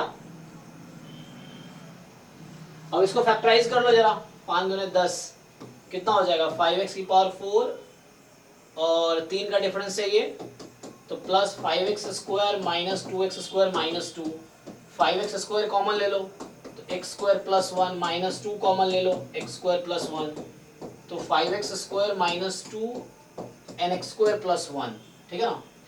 देखो मैं एक्सपीरियंस से बता रहा हूँ, तुम लोग भले हो, पिछले साल मेरे पास बहुत अच्छे अच्छे बच्चे थे, गेट में स्पेशली। गेट में IIT बॉम्बे से MSc कर रहे थे 3 बच्चे ऐसे थे। कानपुर वाले 2 स्टूडेंट थे, नाम भी बता दूंगा कहोगे तो। सो वो थे, मतलब वो लोग भी थे। अभी देखो कुछ बच्चे हैं, जैसे त्रिशा थी, पंजाब यूनिवर्सिटी से MSc कर रही थी, उसका अभी गेट में रैंक मुझे याद नहीं है, लेकिन उसका अभी IIT रोपर में एडमिशन हुआ है PhD स्टैटिस्टिक्स में। आज ही उसने फ़ोन किया था। तो ऐसा वो गेट स्टैट्स, पिछले साल गेट स्टैट्स के बेस पे उसने IIT तिरुपति में एडमिशन, सॉरी IIT रोपड़ में एडमिशन लिया PhD स्टैट्स में, गेट के रैंक पे। एक और वो तो अर्पण है, अर्पण का चूंकि तो IIT का स्कीम है कि IIT में अगर तुम्हारा 8+ CGPA है तो बिना नेट गेट का भी एडमिशन हो जाएगा PhD में, रिटन इंटरव्यू देना पड़ता है। तो अर्पण का भी हुआ है IIT गुवाहाटी में। तो ये 2 लोग हैं जो पिछले साल गेट बैच में थे एक्चुअली। तो इस तरह से, तो कहने का मेरा मतलब ये, और इनसे अच्छे बच्चे भी थे जो IIT कानपुर से, अभी वो तैयारी कर रहा है गेट की, इस बार भी कर रहा है। पिछले बार IIT कानपुर से MSc करने के बाद वो अभी भी नेट गेट की तैयारी कर रहा है, क्योंकि उसका कहीं PhD में होगा, उसका इंटरेस्ट PhD में होगा। ना नेट निकला ना गेट निकला पिछले साल। तो ऐसे बच्चे भी हैं, अगर कानपुर पहुंचा हो तो अच्छा रैंक रहा होगा उस समय, फिर भी अभी नहीं कर पा रहे। क्यों? क्योंकि उनको ओवर कॉन्फिडेंस, उन्हें सब आता है और एग्जाम में फिर आता ही नहीं है, क्योंकि वो गलतफहमियाँ थी ना। तुम सॉल्व करके देखे नहीं, तुम्हें लगता आता है, हो जाएगा, एग्जाम में जब कर रहे तो हो ही नहीं रहा, क्योंकि पूरे साल तो किया नहीं तुमने, तुम्हें लगता रहा कि आता है। इस तरह कई सारे बच्चे थे। सेम यहाँ पे हमारे पास बॉम्बे में जो बच्चा था, वो सब IIT बॉम्बे से MSc कर रहा है, क्योंकि सबका प्लेसमेंट इंटरेस्ट नहीं होता ना, कुछ को होता है PhD ही करनी, हम जैसे बच्चे हैं PhD ही करनी है उनको, तो वो जॉब में नहीं जाते फिर। लेकिन बाद में क्या होता है, उनसे नेट गेट भी नहीं निकलता, क्योंकि उनको फिर ओवर कॉन्फिडेंस रहता है। तो जब तक तुम अगर तैयारी करो तो ऑनेस्टली तैयारी करो, एक एक क्वेश्चन को सॉल्व करके देख लो, अगर लगता आता है तो सॉल्व करके देख लो ताकि वो गलतफहमी ना रह जाए, ये चीज है। सो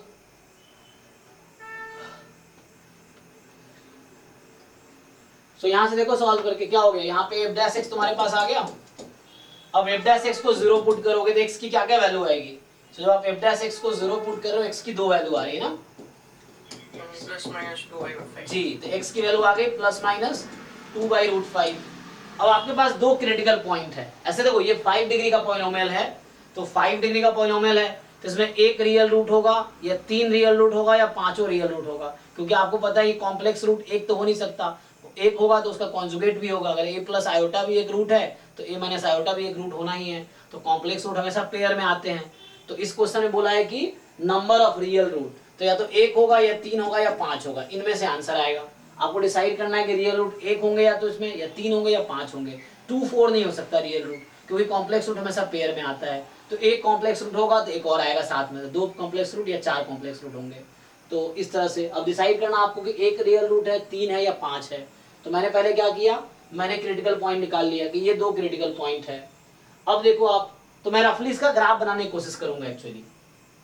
तो चूंकि और डिग्री का पॉलिनोमियल है तो क्या होता है, x tends to plus infinity तो फंक्शन प्लस इंफिनिटी हो जाएगी, x tends to minus infinity तो फंक्शन माइनस इंफिनिटी हो जाएगी। तो इसका मतलब है कि x जब माइनस इंफिनिटी तो function minus infinity, x plus infinity इस तरह। तो एक रूट तो पक्का होगा, है ना, किसी भी और डिग्री का पॉलिनोमियल का एक रूट तो पक्का होगा, है ना। So it will have at least one real root for sure। और डिग्री का पॉलिनोमियल है तो एक रूट तो हमेशा होना है। अब हमें 3 5 के लिए चेक करना है। सो यहाँ 2 क्रिटिकल पॉइंट है, एक है 2/√5 और एक है -2 मतलब 2/√5, है ना, इस तरह से 2/5 का माइनस में रूट है। और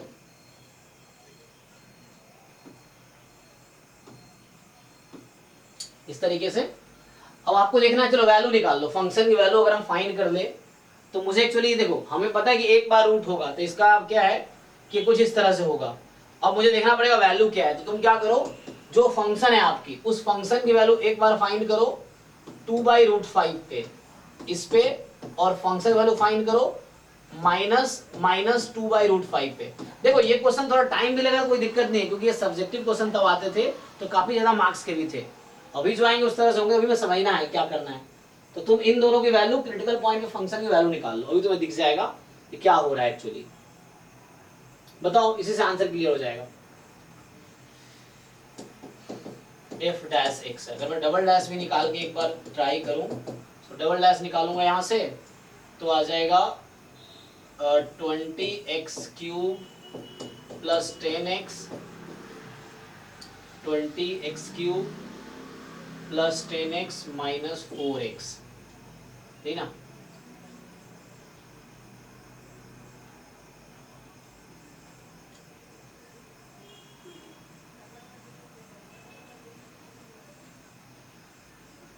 मैं क्या किया, एक मिनट, गलती हुआ ना, ये मैं इसको क्यों डिफरेंशिएट फॉलो कर लेता हूँ ना। तुम लोग वैल्यू निकालो, पहले उन दोनों वैल्यू निकाल के बताओ मुझे। फंक्शन में वो जो फंक्शन दे रखी है ना उसमें ये वैल्यू रखो, बताओ क्या आंसर आएगी रफली। तो मेनली मेरा इंटरेस्ट ये देखने में है कि पॉजिटिव आएगी कि नेगेटिव आएगी। एक्चुअली ये देखना है कि मेरा जो कर्व है ऐसे जाएगा, अब यहाँ से नीचे आ जाएगा, ये ऊपर से आएगा, ये डिसाइड करना है आपको। फिर यहाँ पे कर्व ऐसे जाएगी या फिर ऊपर से ही चली जाएगी, ये देखना है हमें। पता कैसे चलेगा? 0 पे तो 1 पे आ ही रहा है, ऊपर से ही जाएगी ना। अच्छा एक मिनट रुक जाओ। तो हमने जो 0 रख दिया, मान लो, चलो तो मैं 0 पे चेक कर लिया, तो 0 पे वैल्यू कितनी है, तुम्हारे पास 0 पे आ गई 1, है ना, तो 1 है, माइनस इनफिनिटी है, प्लस इनफिनिटी है। तो अब तुम्हें डिसाइड करना है ना, तो कितनी, मतलब नंबर ऑफ रियल रूट का मतलब क्या है, कितने बार ये एक्स एक्सिस को कट कर रही है, यही ना। तो अभी तुम एक बार चेक कर लो ना, मतलब ये बोल रहा हूँ, तो वैल्यू कर या तो निकाल के देख लो या एक काम करो, साइन स्कीम बना ले फर्स्ट। मतलब ये भी तुम चेक कर लिया कि कहाँ से इंक्रीजिंग कहाँ डिक्रीजिंग है, तो भी काम हो जाएगा। अरे एक बार तो कट होगा, बट तुम्हें देखना है एक बार कट होगा, 3 बार या 5 बार।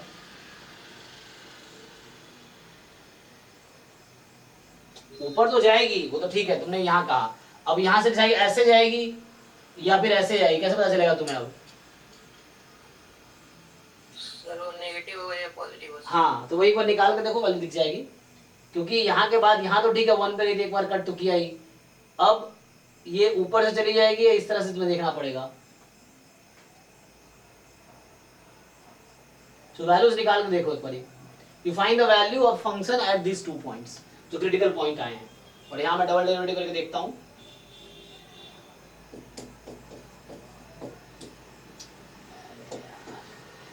तो ये हो गया 6x प्लस 6x, तो यहाँ से तुम कॉमन ले लोगे तो है ना, यहाँ से हो गया 2x कॉमन ले लिया, तो बचा क्या हमारे पास 10x स्क्वायर प्लस 3। ओके, तो x जब पॉजिटिव है तो ये पॉजिटिव रहेगा, और x जब नेगेटिव है तो नेगेटिव रहेगा। ओके, तो डबल डेरिवेटिव पॉजिटिव है, x पॉजिटिव पे,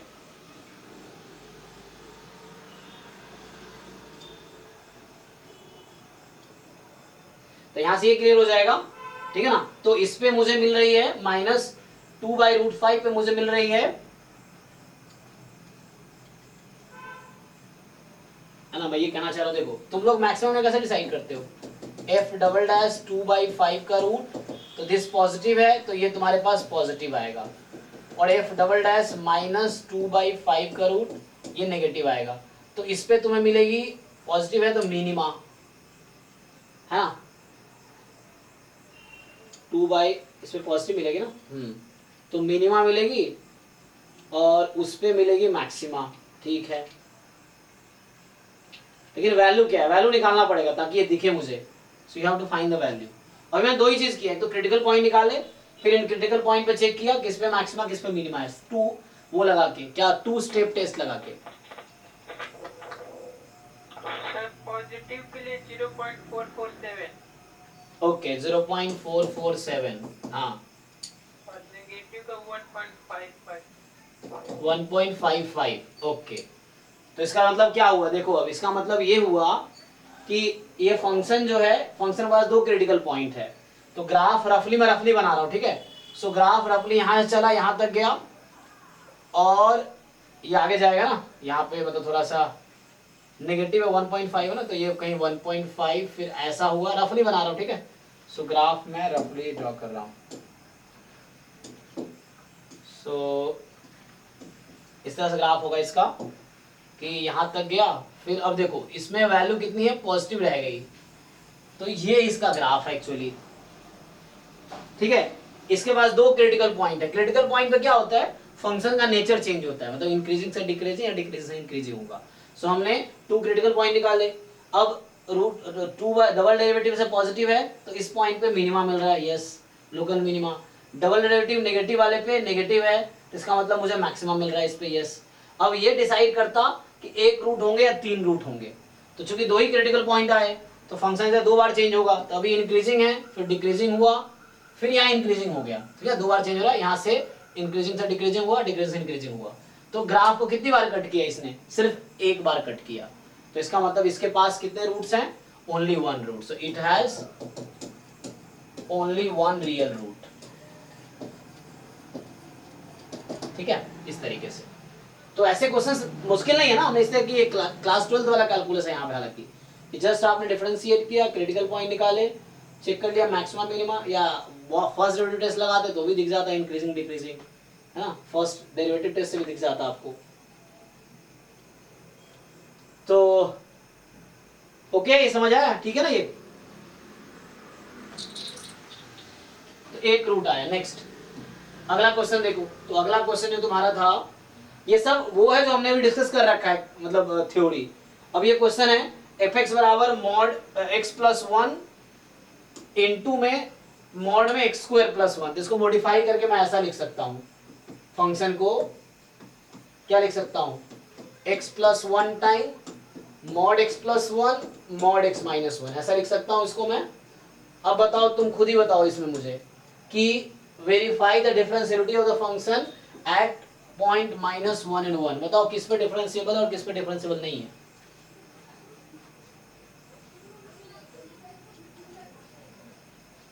देख के बता सकते हो, तुम्हें आइडिया है वो कॉन्सेप्ट का, देख के पता चल जाएगा। हालांकि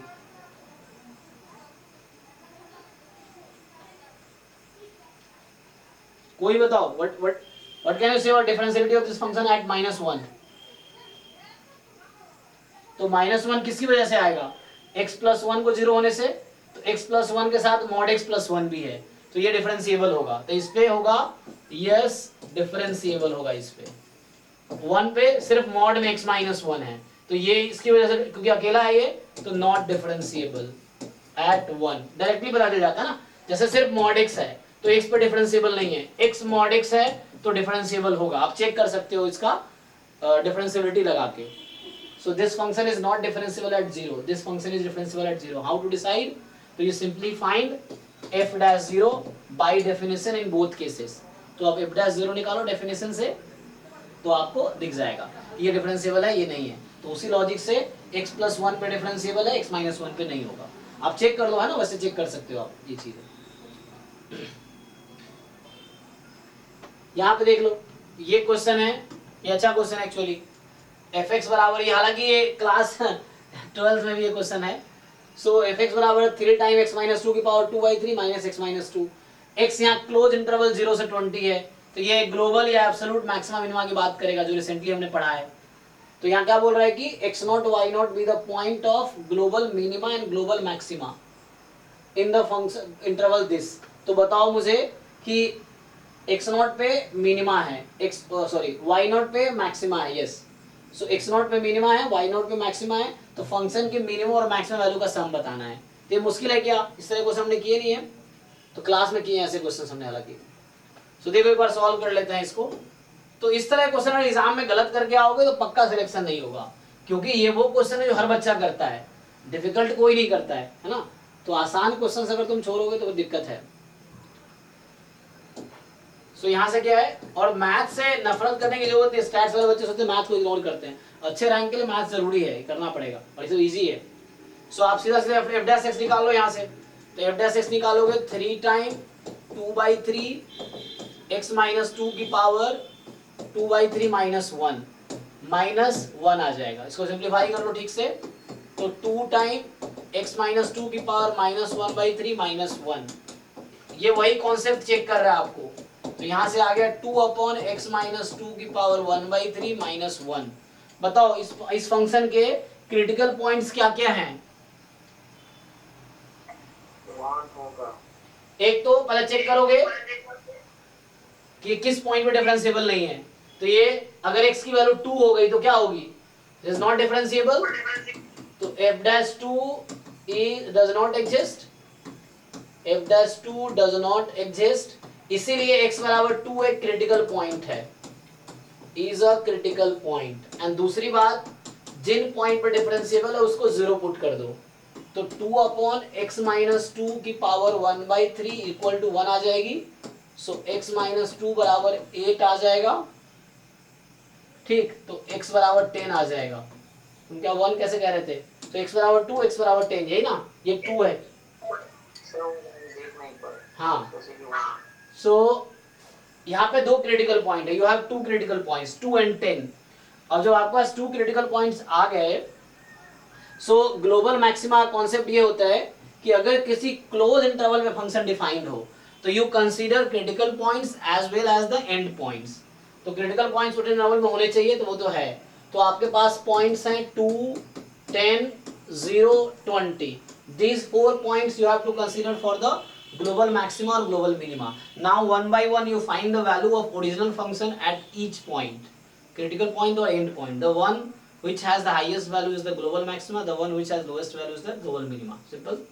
So you find f0। सबसे पहले आसान से स्टार्ट करते हैं। तो f0 करोगे तो आएगा 3 टाइम माइनस 2 की पावर 2/3 माइनस, तो प्लस 2 हो जाएगा। 0 फाइंड कर रहा हूँ, ठीक है। सो 3 टाइम माइनस 2 का स्क्वायर प्लस हो जाएगा, तो 4 की पावर 1/3 ऐसा रहेगा प्लस 2। ये तुम डेसिमल से कैलकुलेट कर सकते हो, इसको कैलकुलेटर अलाउड रहता है, यू फाइंड यूजिंग कैलकुलेटर। ऐसे ही f ऑफ 2 निकालो, f ऑफ 10 निकालो और f ऑफ 20 निकालो, ठीक है। ये सब जो फाइंड कर रहे हो फंक्शन की वैल्यू डिफरेंट पॉइंट्स पे, which are either critical point और एंड पॉइंट्स। एंड पॉइंट कब कंसीडर करते हैं? जब क्लोज इंटरवल दिया हुआ हो। अब इन चारों में जो लार्जेस्ट आएगा that is the global maxima, जो स्मॉलेस्ट आएगा ग्लोबल मिनिमा। ये फाइंड करके देख लो, यही कॉन्सेप्ट है। कैलकुलेटर अलाउड है तो यू कैन यूज कैलकुलेटर, तो उससे आंसर आ जाएगा, फिर सम कर लेना, ये भी इजी है। नेक्स्ट, अब मान लो ये क्वेश्चन आया फोर्थ क्या है, x mod x minus 1, so which of the following statement is true. Similar जो कॉन्सेप्ट अभी ऊपर बताया उसी कॉन्सेप्ट पे भी क्वेश्चन आ गया। ये बोल रहा है कि function is not differentiable at 0 and 1, गलत बात है। एक्स मॉड एक्स है तो ये डिफरेंशिएबल होगा एट एक्स बराबर 0, ये मॉड एक्स माइनस 1 है so not differentiable eight x बराबर 1, जो इसका क्रिटिकल कॉन्सेप्ट डिफरेंशिएबल नहीं होगा। सो चेक कर सकते हैं हम लोग, तो सिंपल आ गया हमारे पास आंसर कि not differentiable at 1 and differentiable at 0, B, ठीक है ना। तो ये छोटे से कॉन्सेप्ट है जो आपको याद होने चाहिए। अब यहाँ पे देखो ये क्वेश्चन है तुम्हारे पास, कह रहा है कि एफ एक्स ये फंक्शन है और F dash number of distinct real root of the equation. अब तुम डेरिवेटिव को 0 पुट करो, बताओ कि कितने पॉइंट पे ये 0 है। मतलब कहना चाह रहा है कि F dash X is equal to 0 है, तो x की कितनी वैल्यू आएंगी, ये पूछना चाह रहा है कि x की कितनी वैल्यू पे f डैश x 0 होगा, बताओ। So how will you decide? 4 ही तो वैल्यू हो सकता है। कैसे? अब देखो ध्यान से, ये पॉलिनोमियल फंक्शन है ना, अरे फंक्शन का नहीं पूछ रहा है, डेरिवेटिव का पूछ रहा है ना। चेक कर लेते हैं, फिर भी रुक जाओ। सो 1 2 3 4 5, तो ये जो फंक्शन पॉलिनोमियल फंक्शन है ना, तो पॉलिनोमियल फंक्शन है तो एक्चुअली 0 है इन पॉइंट्स पे, ओके। तो इसका ग्राफ कैसा होगा, ये डिग्री 5 का है अगेन,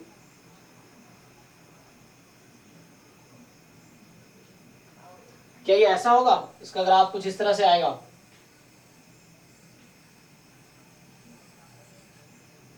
रफली ग्राफ ड्रॉ कर रहा हूं मैं।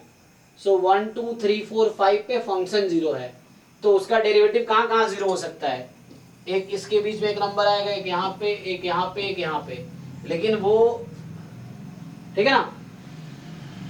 सो कितने होंगे, 1 2 3 4, अच्छा तुमने यही बताए थे ऐसे ही, हाँ मैंने कॉन्सेप्ट लगाया कि इसका डेरिवेटिव में क्या होता है, पावर घटता है। Yes. तो ये p3 का पावर है तो डेरिवेटिव में 4 हो जाएगा, इसीलिए 4 ही सॉल्यूशन आ सकते थे। देखो डेरिवेटिव में 4 तो होगा, बट क्वेश्चन ये भी तो है कि वो 4 डिग्री का जो पॉलिनोमियल है, क्या उसमें 4 उसमें ज्यादा हो सकता है, 0 रूट हो, 2 रूट हो, 4 रूट हो, कुछ भी हो सकता है, 3 5 तो नहीं होगा। अब चूंकि ये पॉलिनोमियल इक्वेशन है तो इसलिए तुम चेक कर सकते हो 4 ही आएगा, इसका आंसर चेक कर लेना एक बारी, तो 4 ही आएगा, क्योंकि है ना वापस 2 पे कब आएगा, वैसा होगा तो वो इंक्रीजिंग रह जाएगा। अगर मान लो एक भी रूट नहीं होता इसका डेरिवेटिव का, तो फंक्शन हमेशा स्ट्रिक्टली इंक्रीजिंग हो जाता ना। F dash X equal to 0 किया तुमने, तो एफ डैश एक्स इन पॉइंट्स पे इक्वल टू 0 होगा। ये तो मैं रफली बता रहा हूँ, तुम एक्चुअली ओरिजिनली सॉल्व करके देख लेना। तो x बराबर अगर तुम डिफरेंशिएट करके देख लेना क्या आता है, ठीक है। इसका डिफरेंशिएट करने से तो 4 पेज लग जाएगा, इतना बड़ा। नहीं एक का डेरिवेटिव करो बाकी एज इट इज, एक का डेरिवेटिव बाकी एज इट इज, और इसका मतलब यही शायद समझाना चाह रहा है ग्राफ में, क्योंकि ये एग्जैक्टली 0 है इन पॉइंट्स पे, 5 पॉइंट पे फंक्शन 0 है, तो तभी, और ये पॉलिनोमियल फंक्शन है, ये हमेशा डिफरेंशिएबल है, तो पॉलिनोमियल फंक्शन हमेशा डिफरेंशिएबल है, तो ये 1 पे 0 था, फिर 2 पे वापस कैसे आएगा, तो ऊपर जाके कहीं डिक्रीज करेगा, फिर वापस 3 पे कैसे आएगा, ऐसा होगा, तो ये एक्चुअली इसका ग्राफ होगा। लेकिन तुम इसका नेचर चेक कर सकते हो ना, जैसे 1 पे तुम चेक करो, 1 से कोई छोटा नंबर लेके देखो, और ये तो मान लो बीच का नंबर आएगा, लगता है 0 रखने पे आंसर क्या आएगी, 5 बार माइनस है, नेगेटिव आएगी, 5 कितने बार, 2 2 4 माइनस, तो फंक्शन की वैल्यू 0 पे नेगेटिव है, ओके। डेरिवेटिव का चेक करना पड़ेगा ना। फिर तुम अगर इस बीच का कोई नंबर ले लो, है ना, 1 पे तो 0, 2 पे 0, तो बीच का पॉइंट लोगे तो पॉजिटिव ही आएगा ना, क्योंकि ऑड फंक्शन है। जैसे 1.5 पे तुम चेक करो, पॉजिटिव ही देगा, क्योंकि ये जब x माइनस इन्फिनिटी को अप्रोच कर रही है तो ये माइनस इन्फिनिटी है, मतलब when x approaches to minus infinity fx approaches to minus infinity, ठीक है, इस तरीके से है। तो ये पॉलिनोमियल फंक्शन है इसलिए ऐसा हो रहा है। तो 4 ही आंसर होगा इसका। अब ये मान लो क्वेश्चन है, सो ये सभी क्वेश्चन आपने किए, बॉक्स साइज का मतलब R2R है एक्चुअली, है ना। सो इफ R2R है इस तरीके से डिफाइंड है, ये तो हमने क्लास में किए हैं आई थिंक ना, क्लास में किया है ये क्वेश्चन। हाँ लेबनिज रूल लगा लो। सो अप्लाई लेबनिज रूल, उससे हो जाएगा, ठीक है, डायरेक्टली आ जाएगा। एल ऑपरेटर रूल लगा लो। अब यहाँ बोल रहा है using Lagrange mean value theorem prove that. अब ये प्रूव दैट का क्वेश्चन आ गया।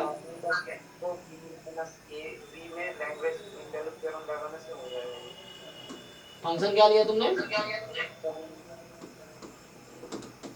tan inverse x। हाँ उससे डायरेक्टली आ जाएगा, ठीक है, ठीक है।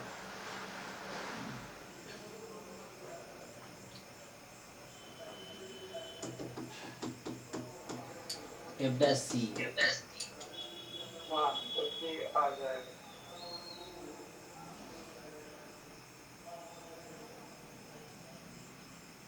है ना, तुम्हें बता रखा है कि ये फंक्शन क्या है, इंक्रीजिंग है। थ्योरम से लगाना पड़ेगा।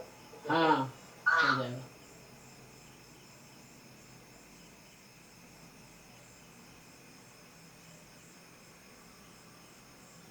वो आ जाएगा, इससे आ जाएगा। अब ये 2 वेरिएबल अभी पढ़ा नहीं है, इसको नहीं करेंगे। ये कर सकते हैं, है ना, ये क्वेश्चन इजी है कि बोल रहा है एफ डैश एक्स कॉन्टिन्यूअस है, एफ डबल डैश कॉन्टिन्यूअस है, F double dash zero exist करता है। तो ये इजी है ना, ये तो कर सकते हैं सिंपली।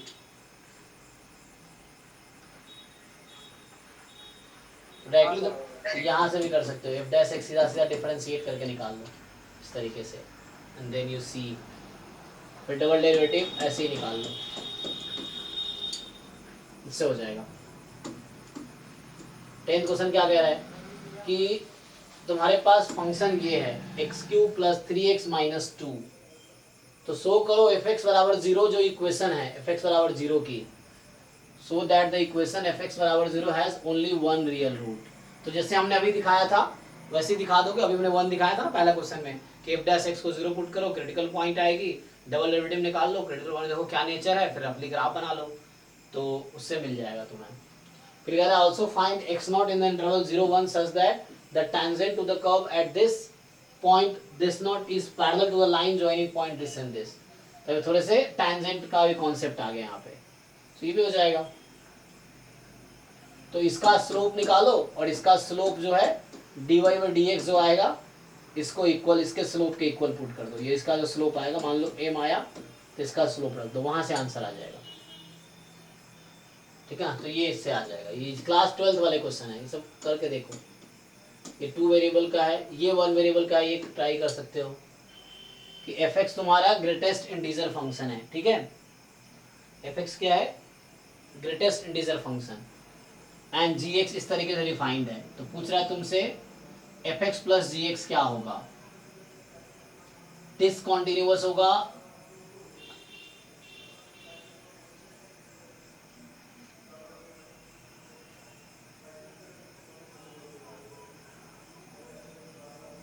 पॉइंट्स 1 और 2 पे।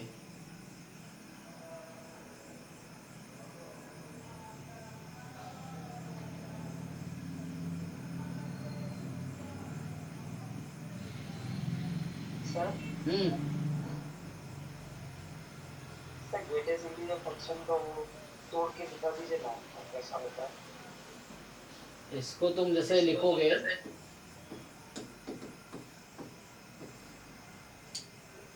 क्या होगा तोड़ के, ये तो तुम पता है ना तुम्हें वैल्यू इसकी।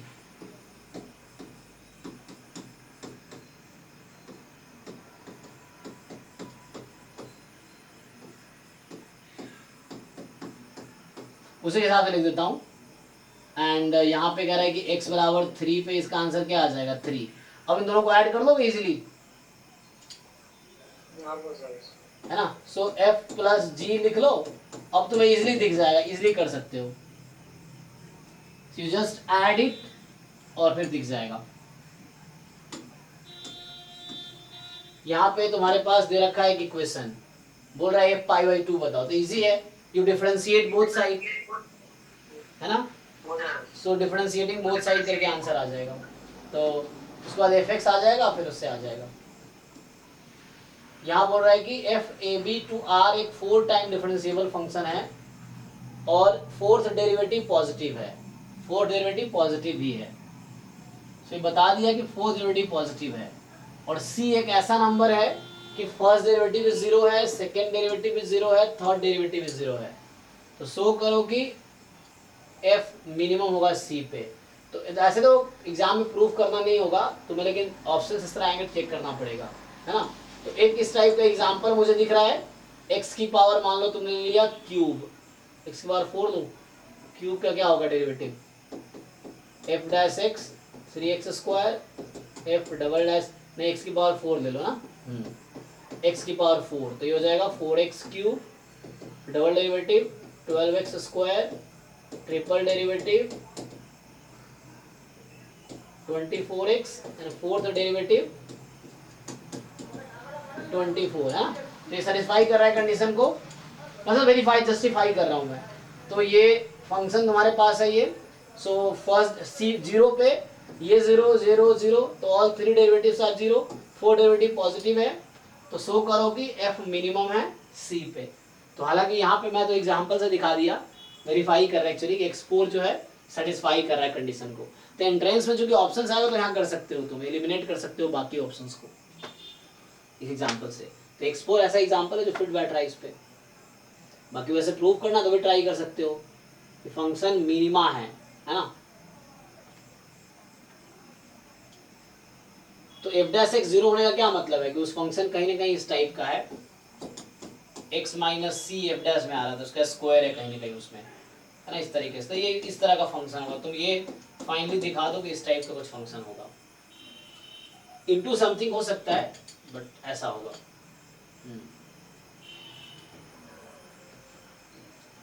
टू वेरिएबल, फिर ये 1 वेरिएबल, f डिफरेंशिएबल फंक्शन है 0 1 पे और जाई 0 1 में है इस तरीके से कि fx लेस देन f जाई जो कि इक्वल टू 0 है। अच्छा, तो जाई क्या 0 1 के बीच का कोई नंबर है, ओके, और fx की वैल्यू छोटी है f0 से और f जाई f0 इक्वल है, बस जाई पे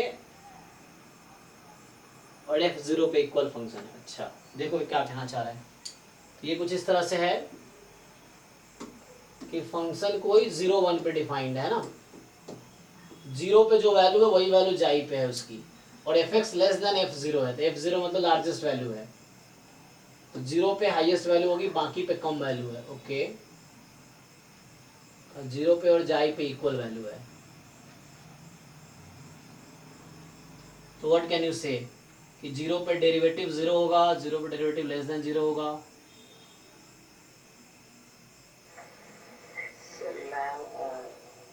अगर ये रोल्स थ्योरम अप्लाई होता तो f' 0 हो जाता, रोल्स थ्योरम अप्लाई तो नहीं हो रहा। अप्लाई में डिफाइन हो, कॉन्टिन्यूअस हो, डिफरेंशिएबल हो,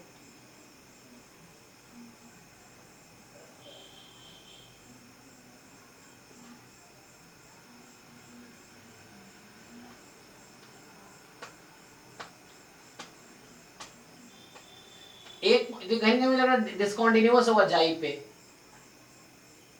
जाई क्योंकि बीच का पॉइंट है और इस पे वैल्यू वही है जो 0 पे है, बाकी पे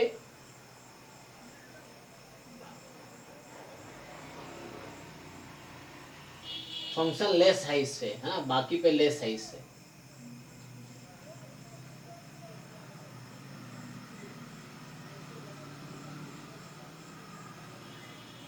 मतलब कुछ इस तरह का केस अगर बनाया हम कि यहाँ इक्वल है, अच्छा डिफरेंशिएबल है ना, 0 1 बता रखा है डिफरेंशिएबल है, तो कुछ इस तरह से मतलब 0 और जाई पे वैसा होगा कि लाइक फंक्शन जो कि डिफरेंशिएबल है ना, वो मैं ध्यान नहीं दिया, फंक्शन डिफरेंशिएबल है 0 1 पे एक्चुअली, तो कॉन्टिन्यूअस भी हो जाएगा, कोई दिक्कत नहीं है ना। बट यहाँ पे ये कि 2 पॉइंट पे वो हो रहा है, एक्सट्रीमा है 0 और जाई पे मैक्सिमा मिलेगा। तो कहना चाह रहा है कि एक ऐसा पॉइंट होगा जहां पे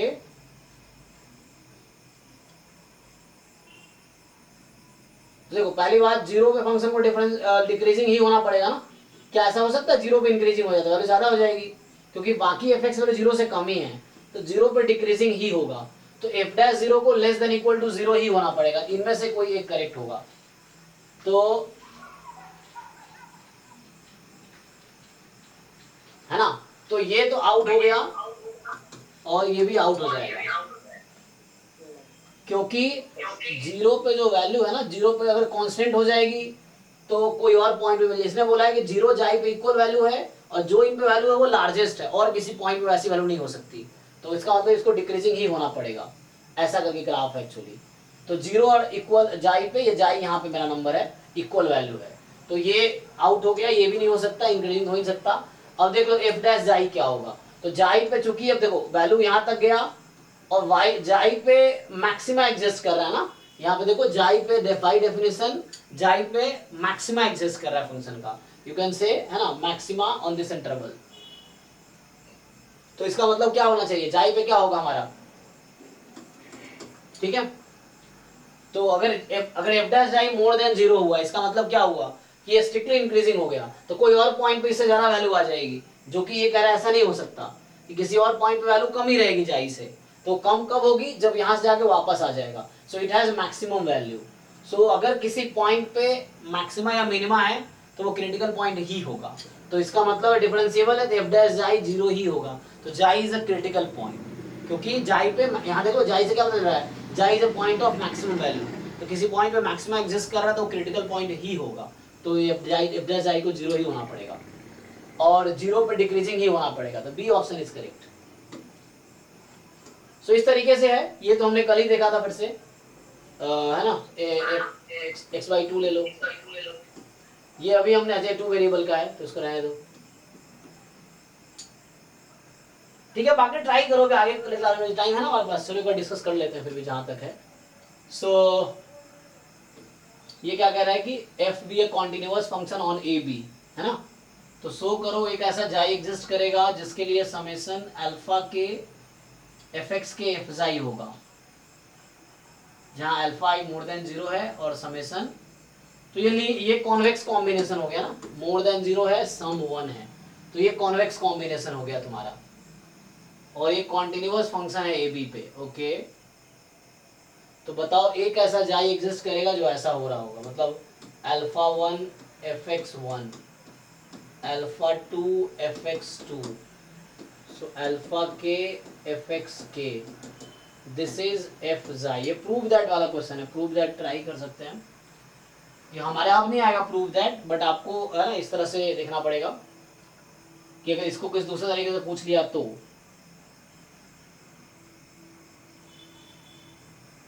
यहाँ x1 x2 xn इस ऑर्डर में है, ठीक है।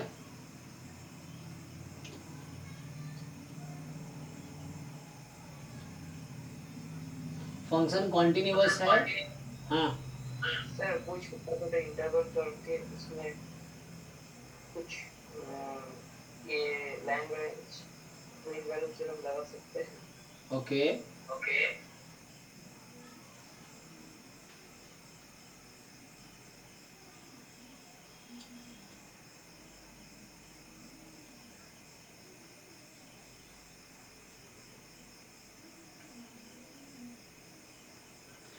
इसका प्रूफ करके देखना पड़ेगा, प्रूफ ट्राई करते हैं, ऑब्जेक्टिव क्वेश्चंस ट्राई करते हैं। देखो ये नेक्स्ट 20 क्या कह रहा है कि एफ थ्राइस डिफरेंशिएबल फंक्शन है तुम्हारे पास इस इंटरवल में, है ना, और एफ डैश एक्स तुम्हारा इसके इक्वल है, तो जो एफ डैश एक्स है वो इक्वल है 1 प्लस एफ एक्स के होल स्क्वायर के।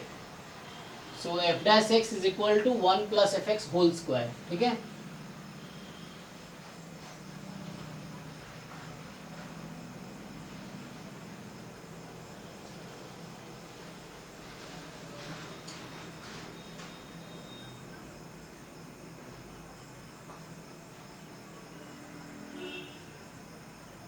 ओके तो ये तो डिफरेंशियल इक्वेशन भी सॉल्व कर दोगे, सॉल्व करना आता है तुम लोगों को, ये f0 0 है, तो ये कुछ ऐसा हो गया 1 प्लस वाई स्क्वायर। इसको सॉल्व कर पाओगे ना? यहाँ से y आ जाएगा, हो जाएगा, यहाँ से y आ जाएगा, और आपके पास ये दे रखा है c निकालने के लिए, तो उससे आ जाएगा आंसर। फिर coefficient of x square in Taylor series expansion about 0। तो अभी मैं रिसेंटली टेलर सीरीज एक्सपेंशन पढ़ा है, चलो इसको कर ही देते हैं। देखो तो यहाँ से आ जाएगा कितना, tan इनवर्स y बराबर x प्लस सी, तो y बराबर tan x प्लस सी। अब वहाँ पे पुट कर लो, तो c कितना हो गया, π/4, तो y बराबर tan, चेक करो x को 0 पुट करोगे y तुम्हारा 1 है, तो यहाँ पुट करना तुम, तो यहाँ से आ जाएगा π/4, तो ये आ जाएगा। ठीक है, यहाँ पुट करोगे y 0 बराबर 1, तो y को 1 रखो और x को 0 रखो, तो तुम्हारा आ जाएगा π/4। सो ये आ गया tan x प्लस π/4। अब टेलर सीरीज एक्सपेंशन तो आता ही है, तो x स्क्वायर का कोएफिशिएंट क्या होता है, आप सबको पता है। x स्क्वायर का कोएफिशिएंट होता है f'(0/2 factorial into x square, यही आता है ना x स्क्वायर के साथ, बाकी तो ऊपर x होंगे, उससे पहले कांस्टेंट होंगे, बाद में x क्यूब। तो ये निकालना है डबल डिफरेंशिएट करके, तो tan x का डेरिवेटिव कितना है, तुम्हारा फंक्शन है tan x प्लस π/4, तो इसको तुम डिफरेंशिएट कर लो 2 बार, तो इसको 2 टाइम्स आप डिफरेंशिएट करोगे तो क्या होगा, है ना क्वेश्चन ये है। सो इसको 2 टाइम डिफरेंशिएट करो, तो एक बार हो जाएगा ना, 2 टाइम डिफरेंशिएट करो, x को 0 पुट करो, 2 फैक्टोरियल, ये आंसर आएगा हमारा। कर लोगे, ये आंसर है f'(0/2 factorial. Taylor series expansion क्या होता है, आपने देखा है लास्ट क्लास में, f'(0 into x f'(0/2 factorial and so on, है ना, x स्क्वायर इस तरह चलेगा 0 के अराउंड। तो आपको ये पूछा था क्या होगा, तो इजी है। अब ये क्वेश्चन है आपके पास कि f r से r में एक फंक्शन है, डिफाइंड है x की पावर 3/2 और ये माइनस में mod x की पावर 3/2, ओके, क्यूब है मतलब। तो ये क्या, ये कॉन्टिन्यूअस एवरीवेयर है, डिफरेंशिएबल नहीं है 0 पे, तो देख लो f'(0) निकाल के डेफिनेशन से, है ना।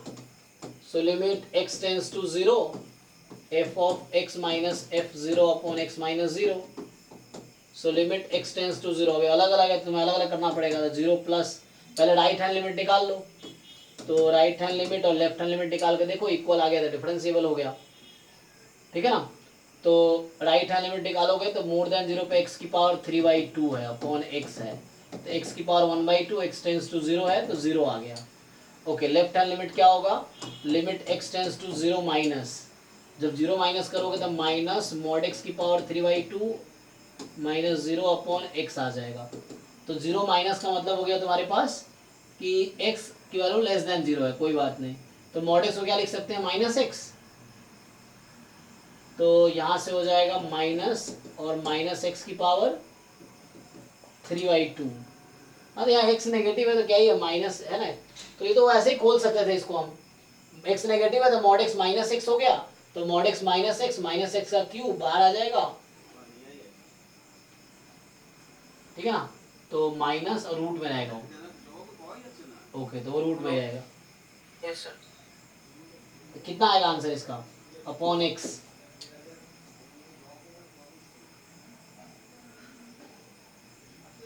होगा सर, डिफरेंशिएबल हो 0 ही जाएगा। होगा। तो माइनस, इसको कर लो minus x into minus x की पावर 1/2 अपॉन x, तो ये कट गया, x को 0 रखोगे 0 ही आ जाएगा। तो इसका मतलब है कि 0 पे डिफरेंशिएबल है, तो पहला ऑप्शन गलत कह रहा है डिफरेंशिएबल नहीं है, एवरीवेयर एक्सेप्ट एट 0, सही बात है। ओ सॉरी, ये भी गलत है क्योंकि 0 पे डिफरेंशिएबल है, differentiable everywhere but not twice differentiable at 0, differentiable infinitely many times everywhere.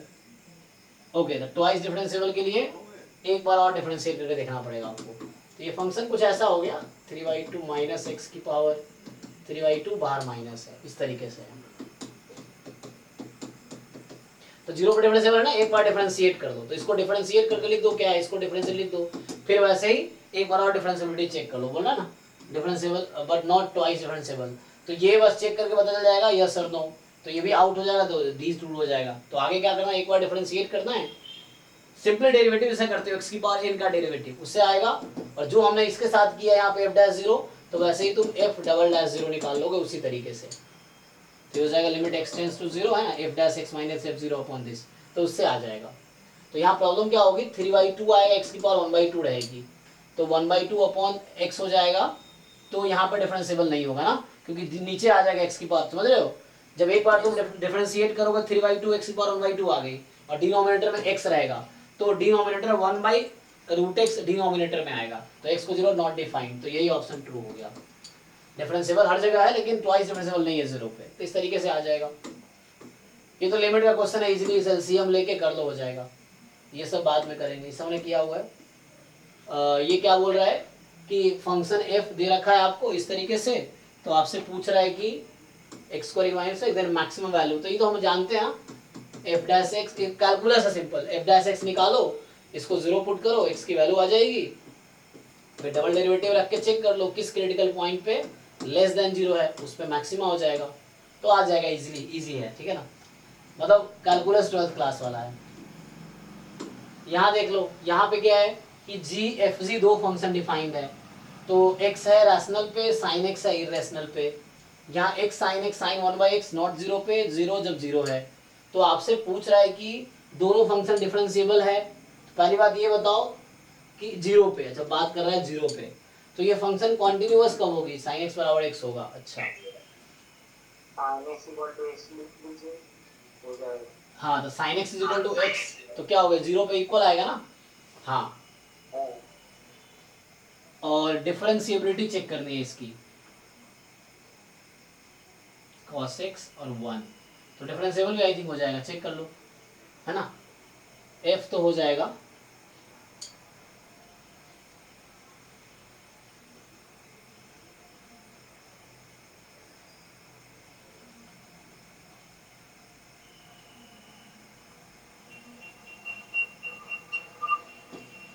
Ji dash 0 check करना आसान है, नहीं होगा, चेक कर लेते हैं। जी तो क्या होगा, तो जी तुम्हारा आ जाएगा x sine x sine 1/x minus G 0 हो गया, तो अपॉन x माइनस 0, तो x कैंसिल, अब x टेंस टू 0 पे क्या होगा, ये 0 है और ये 1/0 है, तो बाउंडेड है, और ये तो 0 ही आ जाएगा ना, तो ये ओके है। अब f के बारे में सोचना है तुम्हें, f डैश 0 कैसे डिसाइड करोगे, 1 और cos x, तो 1 और cos x, और x टेंस टू 0 पे क्या होगा cos x, दोनों ही एक हो जाएगा। हाँ फिर इक्वल हो जाएगा वो, तो डिफरेंशियल है कि नहीं, 0 ही बात करा ना।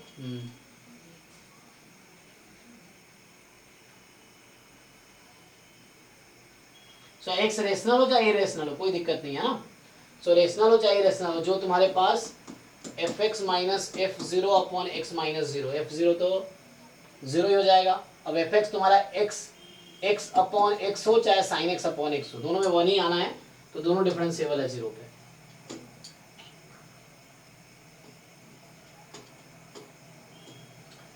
अब देखो तुम्हें बोल रहा है कि द इक्वेशन दिस हैज कितने रूट्स होंगे, तो इसको तुम कोई रूल लगा सकते हो, आई थिंक इस तरीके से, साइन एक्स, अच्छा तो यहाँ पे दो फंक्शन है ना,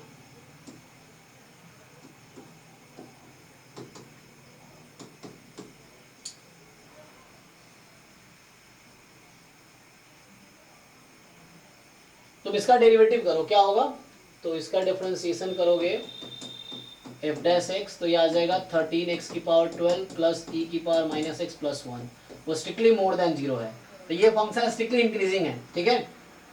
ये फंक्शन क्या है, स्ट्रिक्टली इंक्रीजिंग है, जो राइट साइड का फंक्शन लिखा मैंने, ये स्ट्रिक्टली इंक्रीजिंग फंक्शन है।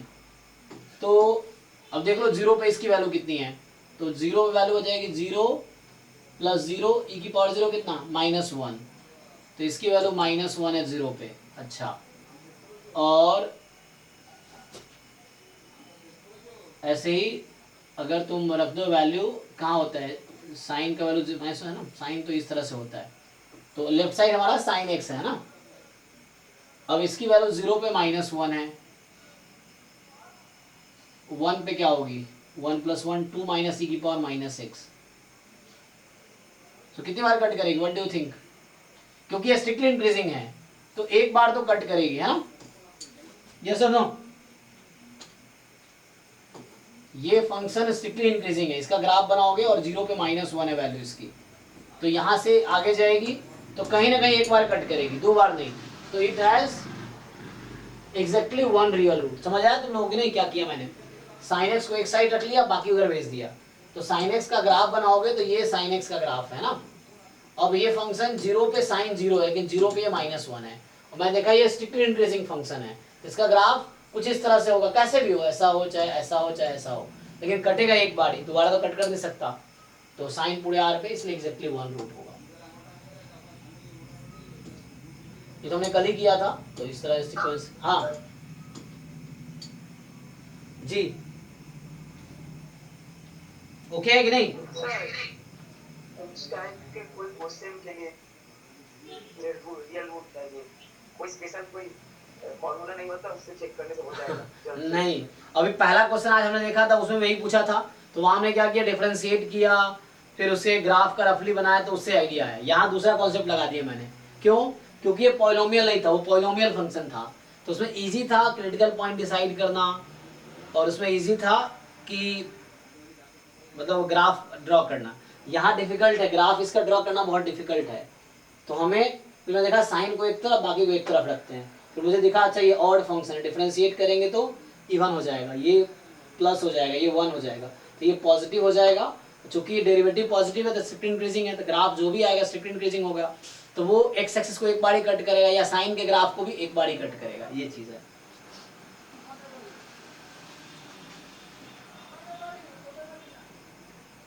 सब 2 वेरिएबल क्वेश्चन है, 2 वेरिएबल पढ़ेंगे तो करेंगे। अभी ये देख लो 2013 वाला, ये कह रहा है कि एफ आर से आर में डिफाइंड है इस तरीके से, क्यू और आर माइनस क्यू।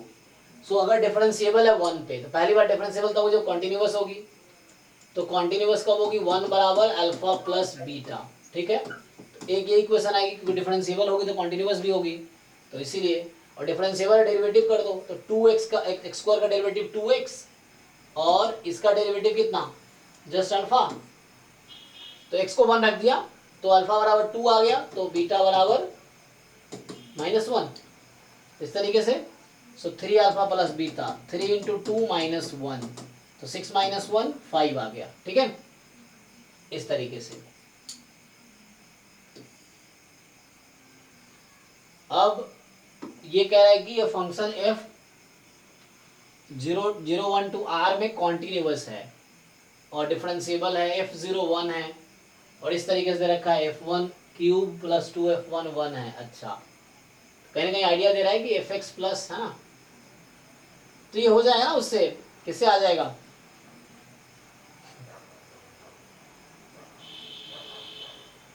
बताओ भाई।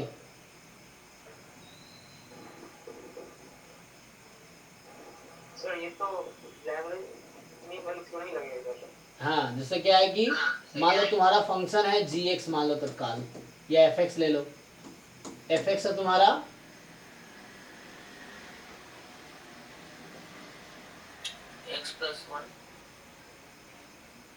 x+1 जो सेटिस्फाई करे इसको, चलो x+1, तो सेटिस्फाई कर देगा उसको, तो उस तरीके से आ जाएगा। ये कुछ नया फंक्शन है, लो कोई दिक्कत नहीं है, तुम एक नया फंक्शन ले सकते हो gx मान लो उस तरीके से है fx क्यूब प्लस 2fx, ठीक है। तो यहाँ से g' निकालोगे तो आ जाएगा 3fx इंटू f', है ना, प्लस 2, और बाहर आ जाएगा f'। एक मिनट, यहाँ स्क्वायर भी होगा ना, सो स्क्वायर प्लस 2 इंटू, देखो यहाँ से आ जाएगा।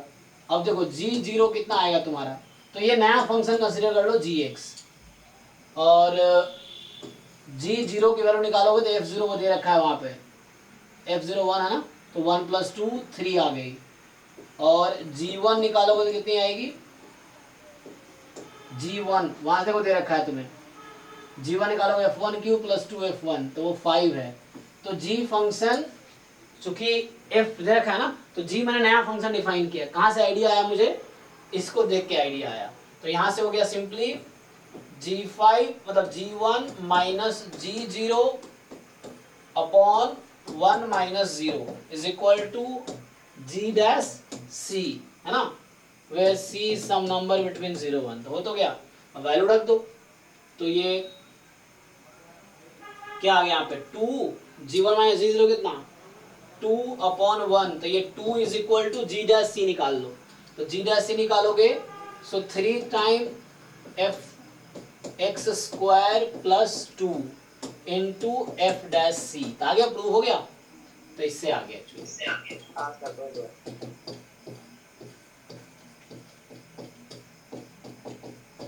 तो ऐसा आ गया। सो एक नया फंक्शन है, सो G0 G1, तो मीन वैल्यू थ्योरम लगा दिया G फंक्शन पे, तो उससे आ गया। तो इस तरीके से ठीक है, टाइम भी हो ही गया है, तो एक दो और क्वेश्चन देख सकते हैं। ये 2 वेरिएबल का है, ये 1 वेरिएबल का है। देखो यहाँ फिर से रूट वाले क्वेश्चन आ रहे हैं ना फ्रिक्वेंटली, तो ये अभी के लिए लास्ट क्वेश्चन करते हैं 36।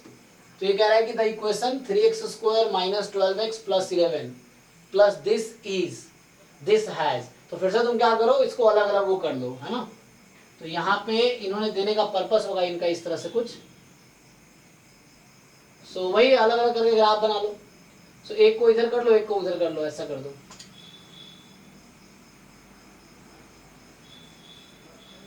सो इंटरवल 1 2 की बात कर रहा है नहीं, तो तुम इसमें चेक कर सकते हो 1 रखने पे क्या आ रहा है, 2 रखने पे क्या आ रहा है, तो उससे एक आइडिया मिल जाएगा। और मान लो इसको भी एक साथ रखा और इधर एक साथ रखा हुआ है, तो फैक्टराइज भी कर सकते हो, तुम्हारी मर्जी हो तो।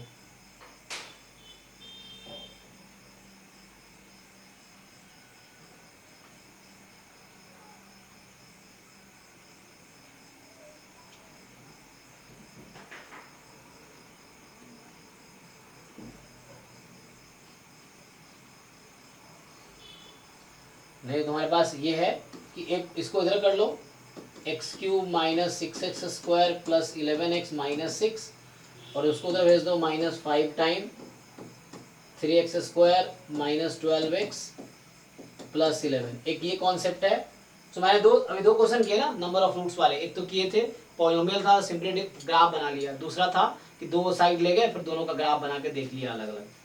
सो कितने बार कॉमन कटेंगे, यहाँ भी ऐसा ही है। तो इसका रफली तुम ग्राफ बना सकते हो, इसका भी रफली ग्राफ बना सकते हो, और उससे तुम्हें दिख जाएगा कितनी बार कैंसिल होंगे। इसका रफली ग्राफ बनाओ, इसका अलग ग्राफ बनाओ, फिर देखो दोनों के ग्राफ कितनी बार कट कर रहे हैं एक दूसरे को, तो उससे रूट्स आ जाएगा कि जितनी बार कट करेंगे ग्राफ, जितनी बार क्रॉस करेंगे, है ना, क्योंकि यहाँ पे ये एक साथ था ना, हमने अलग अलग लिया है, तो जहाँ जितनी बार क्रॉस करेंगे मतलब उस पॉइंट पे इक्वल वैल्यू है, तो डिफरेंस 0 है, क्योंकि ये डिफरेंस था ना, यहाँ पे मैंने दिस माइनस दिस लिया हुआ है, तो उसको उधर ले गया ना, तो उन दोनों के बीच का डिफरेंस एक्चुअली 0 हो जाएगा। जितनी बार दोनों ग्राफ कट करेगा उतने इस इक्वेशन में रूट्स होंगे।